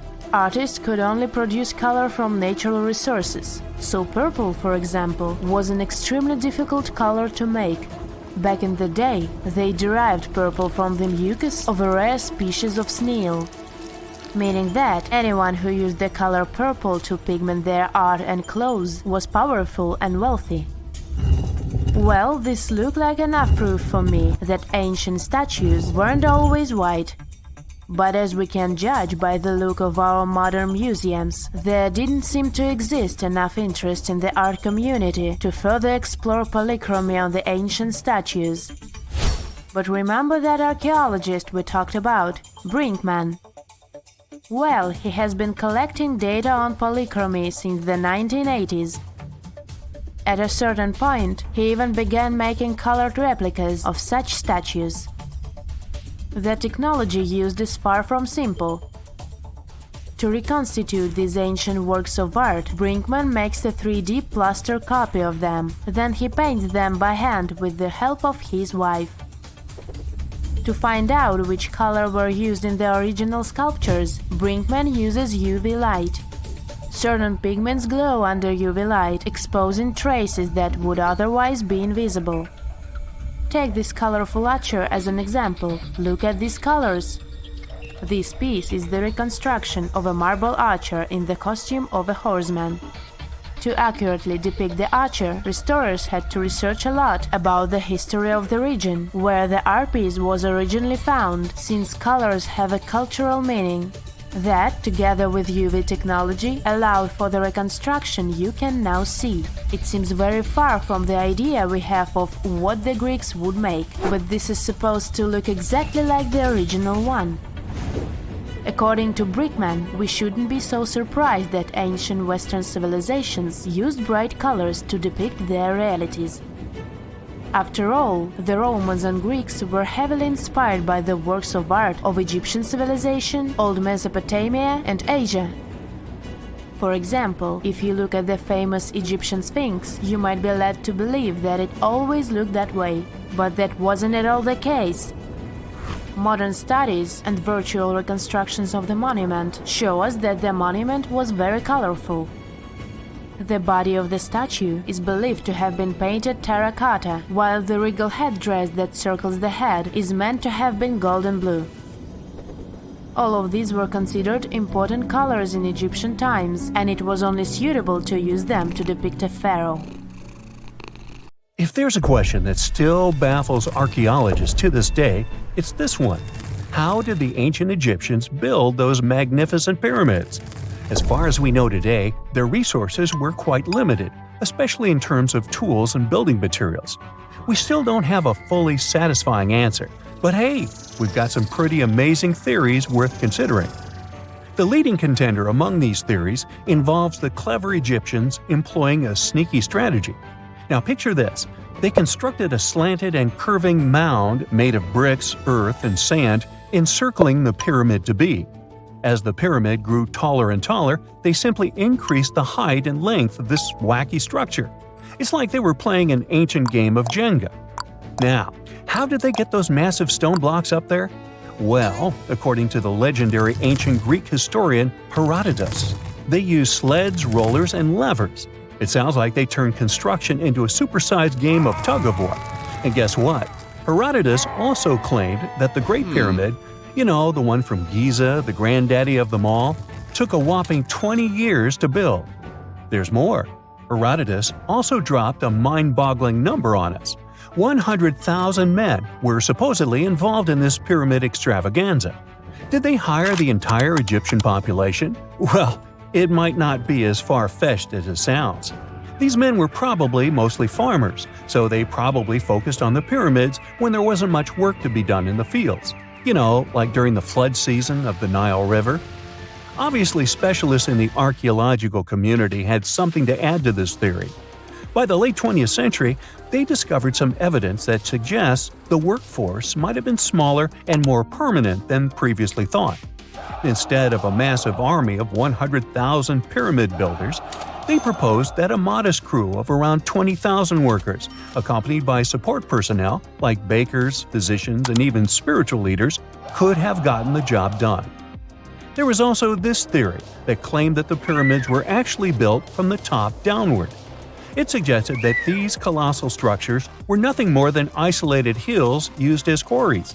The stones were supposedly drawn from these hills, and over time, competing engineers took charge and transformed them into the iconic pyramids we know today. Now, before you dismiss this theory as a wild fantasy, some folks thought it wasn't completely crazy. After all, there are instances where isolated hills exist, so maybe this theory had a tiny glimmer of truth. Whether it involved ramp building or ingenious work schedules, one thing is clear. Those pyramids have definitely left their mark on history and on our imaginations. Now, speaking of ancient Egyptian mysteries, there's this gigantic unfinished obelisk sitting in ancient Egypt, and scientists are trying to figure out how it was shaped. Now, some people suggest that our industrious ancestors used handheld pounders to get the job done. One expert has a different take on the matter, though. He argues that if we take a closer look at the pattern left behind by the shaping tool, we'll notice something peculiar. The walls of the trenches surrounding the obelisk display a neat and even pattern, which is pretty unlikely if they were pounded away by mere mortal hands. According to this expert, those horizontal striations are usually the result of a tool that takes breaks while removing material, leaving its mark on the surface. But wait, there's more. Imagine the tool being rocked back and forth against the trench walls, clearing away the waste to keep the trench from narrowing. Well, in that case, the tool might have left some funky horizontal striations where it was pressed against the sidewall. This sounds like some fancy technology at play, don't you think? And guess what? The dynastic Egyptians probably didn't have access to that kind of know-how. Another famous Egyptologist from way back also uncovered a bunch of core drills during his adventures. Although the actual drill bits are missing, his collection houses these particular core remnants made of limestone, alabaster, and even granite. These constructions aren't the only amazing thing the ancient Egyptians left behind, though. As it turns out, the Egyptians were the genius minds behind the creation of the handheld mirror. Yeah, that little mirror you use every day to check yourself out. But here's the twist. These mirrors are like pieces of art. They were decorated with inscriptions and figures. But that's not all. The Egyptians had a serious concern with their appearance. They knew the importance of personal hygiene and looking fabulous. So, in their quest for pearly whites, they invented toothbrushes and toothpaste. Dental problems were pretty common back then, and their smiles weren't exactly all white. Dentistry wasn't their strongest suit, you see. Maybe their minds were distracted by all that pyramid building. So that doesn't mean those ancient toothpaste recipes weren't amazing. One delightful concoction included rock salt, mint, dried iris petals, and pepper. Some brave dentists in the 21st century tried it out, and it worked pretty well. Ground-up ash was also used in another recipe to create a tooth cleansing paste. Mint was missing, so that didn't do much for their breath. That's when the genius Egyptians came up with the world's first breath mints. They made tablets from heated spices like cinnamon, and they mixed it with honey. Now, let's shift gears to home decor, Egyptian style. They surely took ornamentation to the next level. While the concept of decorating furniture started in Mesopotamia, the Egyptians cranked it up a notch. They went all out with different colors of ink and even developed various weights of paper. Oh, and let's not forget about those cute little area rugs we all have in our homes today. Guess who came up with the idea? Yep, the Egyptians. They used the versatile papyrus plant to make those cozy rugs. And speaking of trends, the Egyptians loved their knickknacks. They had an assortment of small figurines in the shapes of cats, dogs, and people. These statues were made from various materials, like simple sun-dried mud to the ultimate bling of gold. It all depended on how loaded you were. The Egyptians were also all about farming, and they knew that clean water was crucial for their crops and animals. That's why they came up with some nifty inventions and techniques to make sure their land was fertile and their plants were happy. First off, they had the genius idea of using ox-drawn plows. They had two types of plows, heavy and light. The heavy plow would strut its stuff, cutting deep furrows in the soil, while the lighter plow followed behind, fluffing up the earth. But they didn't stop there. After plowing, the Egyptians would break up clumps of soil and sow the rows with seeds. To give those seeds a good old squish into the furrows, they'd march their livestock across the field, effectively closing up the furrows. But hey, all that hard work would be pointless if their seeds were as dry as the Sahara. That's where irrigation comes into play. The Egyptians were so good at it that other cultures, like the Greeks and Romans, couldn't help but copy their techniques. Now let's switch gears and talk about the marvelous architecture of ancient Egypt. These folks weren't just skilled farmers, they were also architectural maestros. They built these fancy canals to carry water to farms and villages, and boy, did they know how to make those canals look pretty. Just imagine strolling along a canal lined with ornate structures. The pharaoh Ramesses the Great was quite the overachiever when it came to construction. One of his mind-blowing creations was the construction located at Abu Simbel. This building was designed so that twice a year, the sun would shine directly into it and illuminate the statues of Ramesses. And let's not forget about the corbelled arch. Without this architectural gem, we'd be missing out on some mind-boggling structures like the Great Pyramid. The Egyptians knew how to make things stand tall and proud, thanks to their engineering and construction wizardry. They built grand halls and inner sanctums that make your jaw drop. And some of these temples doubled as astronomical observatories. On October 30th, 1759, the inhabitants of the Middle East were jolted awake by an earthquake. Cracks appeared in the walls of their homes, roofs began to crumble. People ran out of their homes and gathered in open areas. But because of strong shocks, they kept losing their footing and falling. A month later, there was another earthquake, but it turned out to be even stronger. Trees broke, houses collapsed, deep cracks appeared in the ground. The disaster lasted for 2 minutes. Oases, roads, and cities were destroyed. Incredibly, Baalbek's ancient buildings withstood earthquakes. Some historians state that this majestic and mysterious place was built during the Roman Empire, but many researchers disagree. Whatever the truth is, the city is one of the main archaeological phenomena of humankind. The most amazing building of Baalbek is the Temple of Jupiter. The inhabitants of the Roman Empire believed that Jupiter held power over lightning and thunder. The building looked like a platform with 54 columns. A massive roof rested on these columns. Today, you can only see 6 70-foot-high columns. Each of them consists of 3 sections and resembles a pencil. The cores of these pencils were made of lead. This made the columns exceptionally strong. Each of these pieces of stone weighed an incredible 80 tons. That's the weight of 35 Ford Explorer SUVs. Look, this is the largest block in the Great Pyramid of Giza. But compared to the blocks from Baalbek, it doesn't even look that impressive. The foundation under the Temple of Jupiter was preserved. That's how specialists figured out it consisted of about 25 monolithic stones, weighing 450 tons each. It means that the blocks from Baalbek weigh almost 4 times more than the blocks from Egypt. There are 3 more enormous limestone blocks in the foundation. They weigh 800 tons each. This is more than twice the weight of a Boeing 747 plane. Ancient builders must have had a hard time carving such giants from a piece of stone. And after that, they also had to pull them to the construction site and lift them to a significant height. Repeating these logistics would probably turn out to be a nightmare for present-day builders. To do this amount of work, they would need modern equipment. But Baalbek's constructors didn't have trucks, cranes with circular saws, or electricity. How did the builders of the past manage to do this? Scientists have a theory that includes ropes, winches, and lever systems.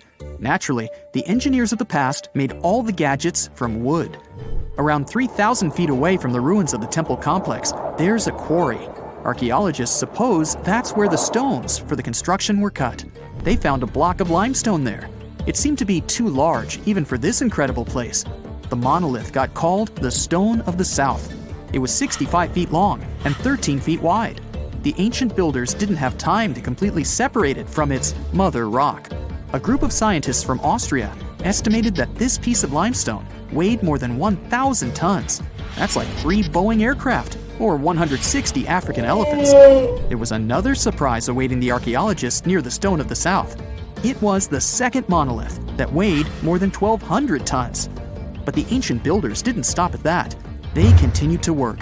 In 2014, in the same quarry, German archaeologists unearthed a block that weighed 1,650 tons. No one has figured out yet why people of the past needed a piece of stone that weighed as much as 125 school buses. It's also unclear how they were going to move this giant and why they didn't finish the job. In any case, this third monolith is the largest processed piece of stone in human history. There are more questions than answers. Some researchers believe that people of the past had high-tech equipment. Others don't think so, but are eager to understand how the builders managed to move those stones. There's a huge number of ancient buildings and artifacts on the planet. Lots of them make researchers scratch their heads. Near the Pyramid of Djoser in Egypt, archaeologists have found a network of tunnels. This place is called Serapeum. It contains 24 sarcophagi weighing from 70 to 100 tons.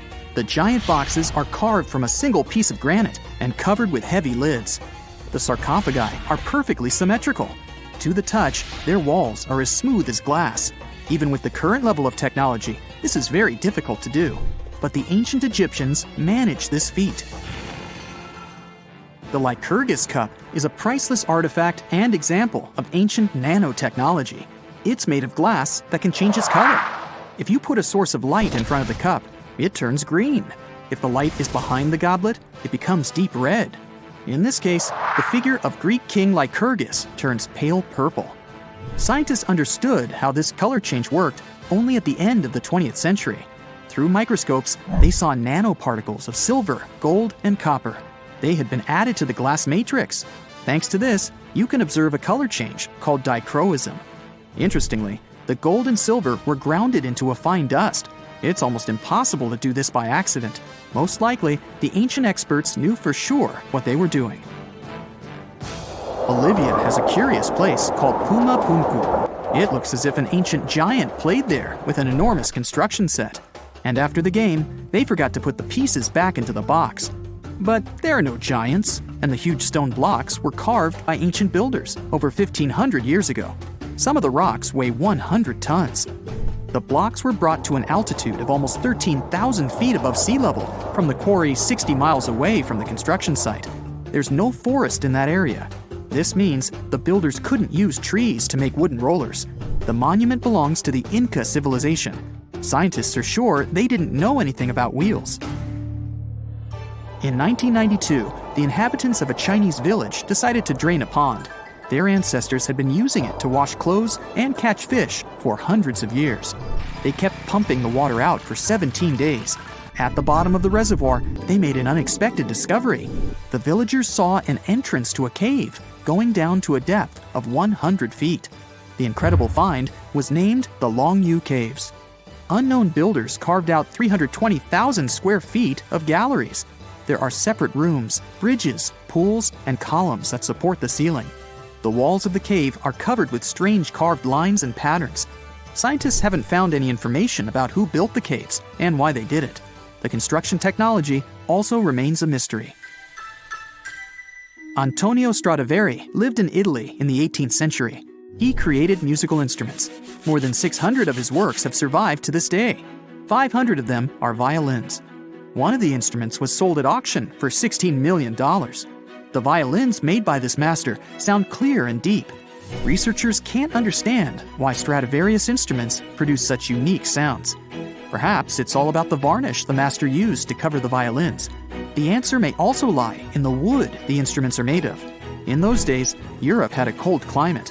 Because of this, the wood became denser, and the instruments made of it sounded especially pleasing to the ear. In the Indian city of Delhi, there's a 23-foot high pole. It weighs 6.5 tons and is made of 98% wrought iron.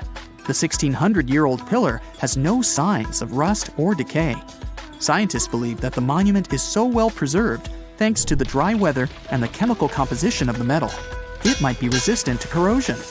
And still, researchers don't know how the blacksmiths managed to make an iron pillar that's not afraid of rust. It seems like a tough feat, even for modern metallurgists. The Al-Nasla rock is divided into two parts by a perfectly straight slit. Each boulder stands on a small pedestal. Some people believe this is the evidence of ancient laser technology. But geologists think the split happened due to the ground shifting or natural vibrations that occurred under the rock. This process led to the appearance of the crack. It had been deepening for thousands of years, and gradually, the natural monument took the form you can see today. And we love the thrill and fun we get from the games like Monopoly and Taboo. But what did people play hundreds of years ago? Surprisingly, some of these games are still played today, and you can buy their replicas.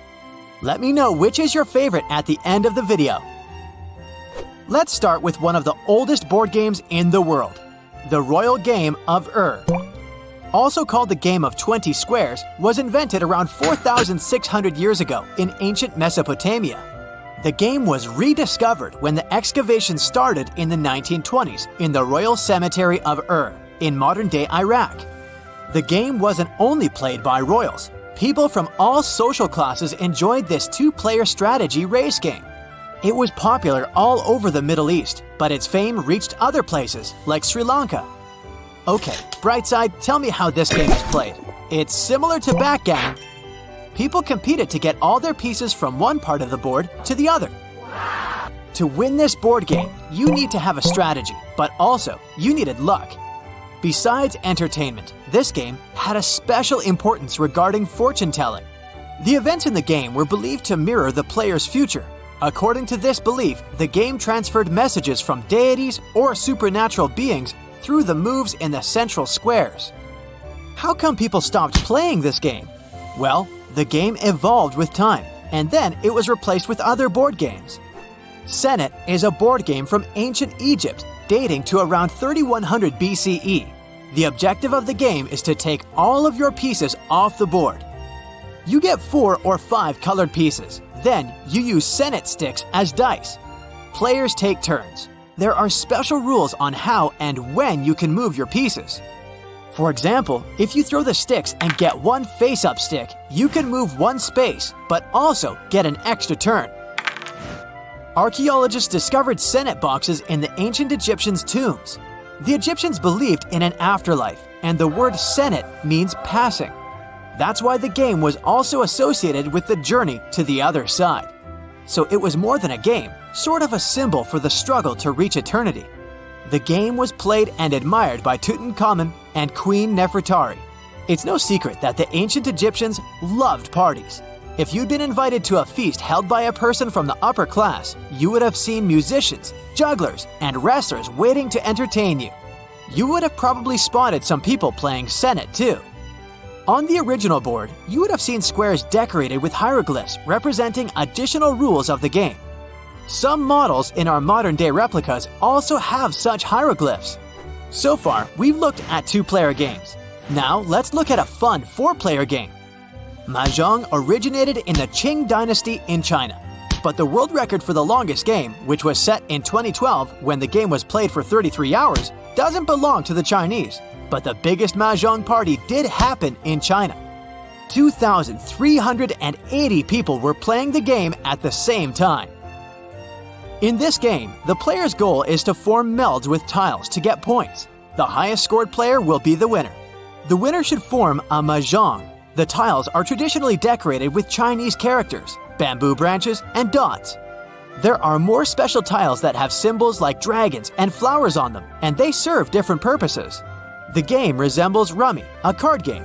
Mahjong became popular in Western countries in the 19th century, and now you can find different versions of the game all around the world and online. Moving on to India. Krita Patram is an ancient card game. Handmade round cards are made out of cloth pieces. The cards are decorated with depictions of Ramayana and Mahabharata, which are India's greatest epics. So much so that they influenced the way of thinking and the belief system in the region. The game was played in the royal courts, but later it's believed to have been played by people from other social classes too. Before the game starts, a player assembles the cards into a deck and shuffles them to randomize the order. Let's return to ancient Egypt, but this time we'll have a look at a game that can be played by up to 6 people. Mehen got its name from a serpentine deity. It was played roughly between 3100 BCE and 2300 BCE. It's a board game in the shape of a coiled snake. The snake's body is divided into small rectangular zones. And yes, it's a snake game, but not similar to the one on old Nokia phones. Egyptologists say that this game is kind of a mystery because the rules and scoring system of Mehen is unknown. What they do know is that the game was played with sphere-shaped tokens.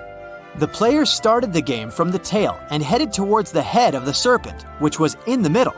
The players had to race to get to the center. Additional lion-shaped gaming pieces added a little spice to the competition. The players had to strategically maneuver their pawns to special formations called blockades. There were some opportunities along the way for players to speed up the process through slides and jumps. This game had something in common with Senet, the other Egyptian game we've spoken about. Here too, the players had sticks to throw on the table, but instead of 2 colors, they had flat and round sides. Ludus Latroncalorum, aka Latrones, is a 2-player board game from the Roman Empire. The aim of the game is to test the military prowess of the players. It's played on grids.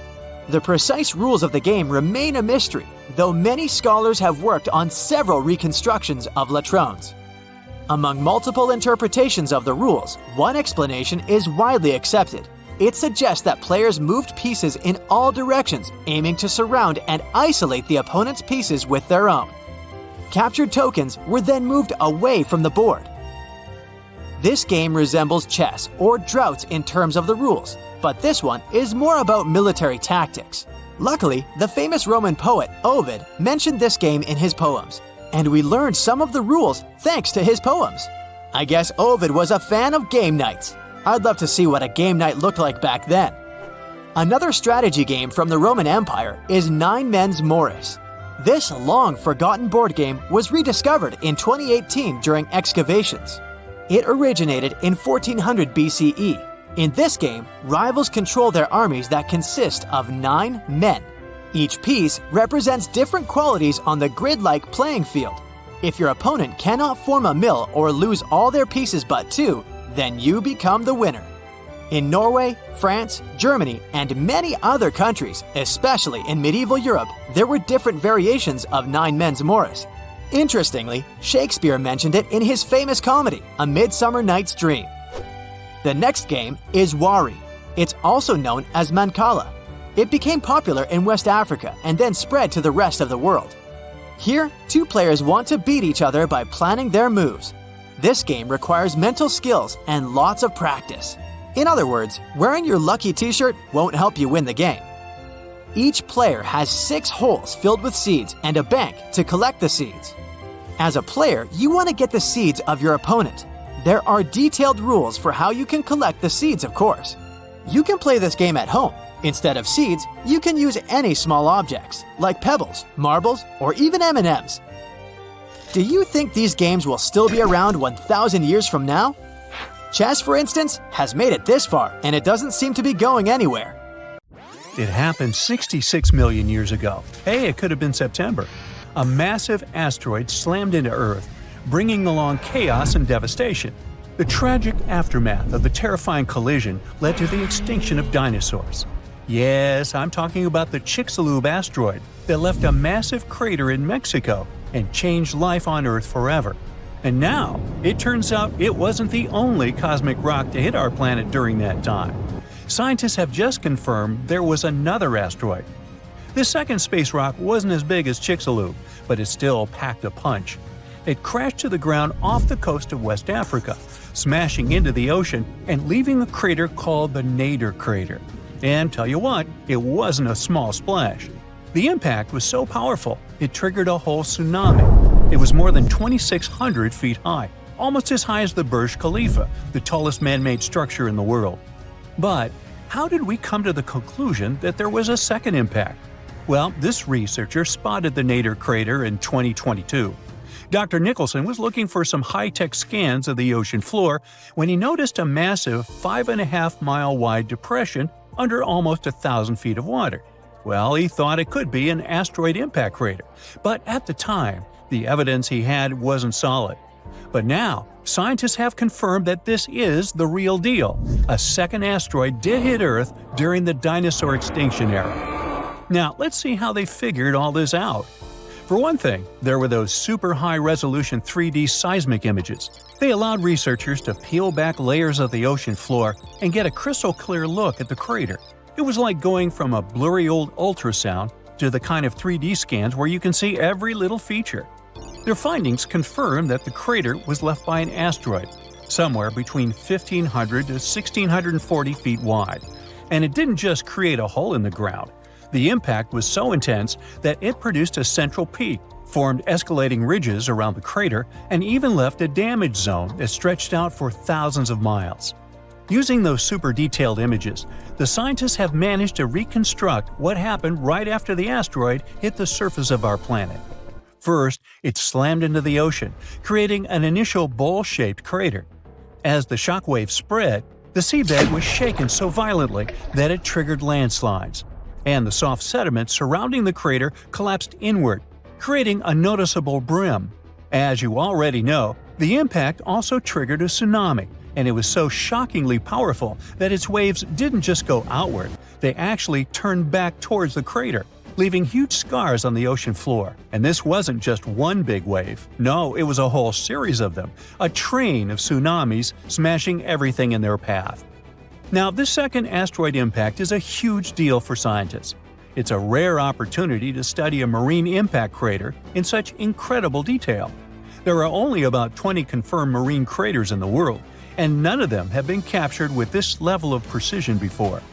Plus, this data allows scientists to test new ideas about how craters form in water. You see, unlike craters on land, marine craters are hidden under layers of sediment, which makes them tricky to study. But with this new 3D imaging, we can look at the crater in all its layers.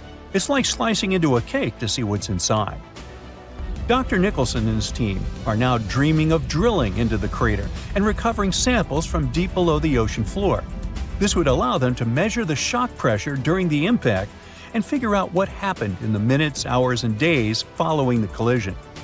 Of course, the Chicxulub asteroid is still the star of the show when it comes to the dinosaurs' extinction.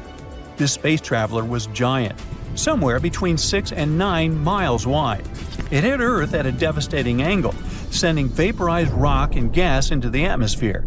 It caused an impact winter that lasted for 15 years, because all that stuff blocked out the sun and plunged Earth into darkness. Now, probably the most intriguing thing is that some experts think the Nadir asteroid might have been a chunk that had broken off from Chicxulub before it hit Earth. It's still just a theory, but if true, it could mean that Earth got hit by a double whammy from space. Now, let's travel back in time to the year 1908 in Siberia.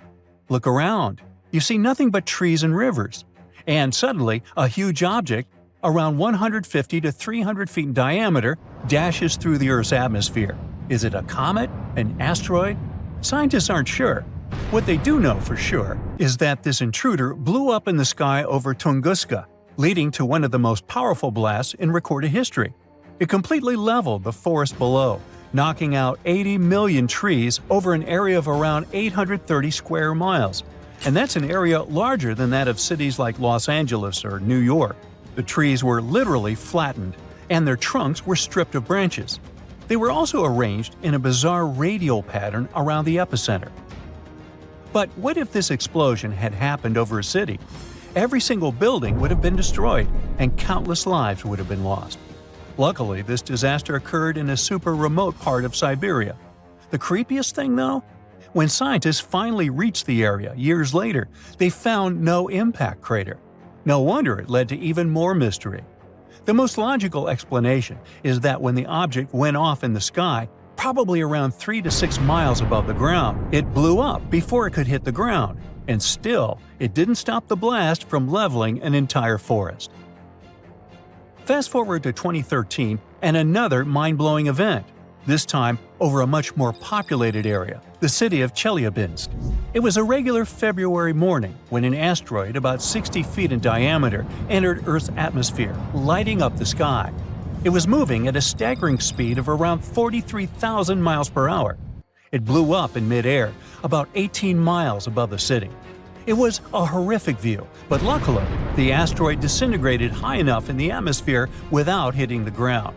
If it had touched down, the city would have been in big trouble, because even though there was no direct impact, the explosion still created a shockwave that tore through the atmosphere, hitting the ground with enough force to shatter windows all over the place.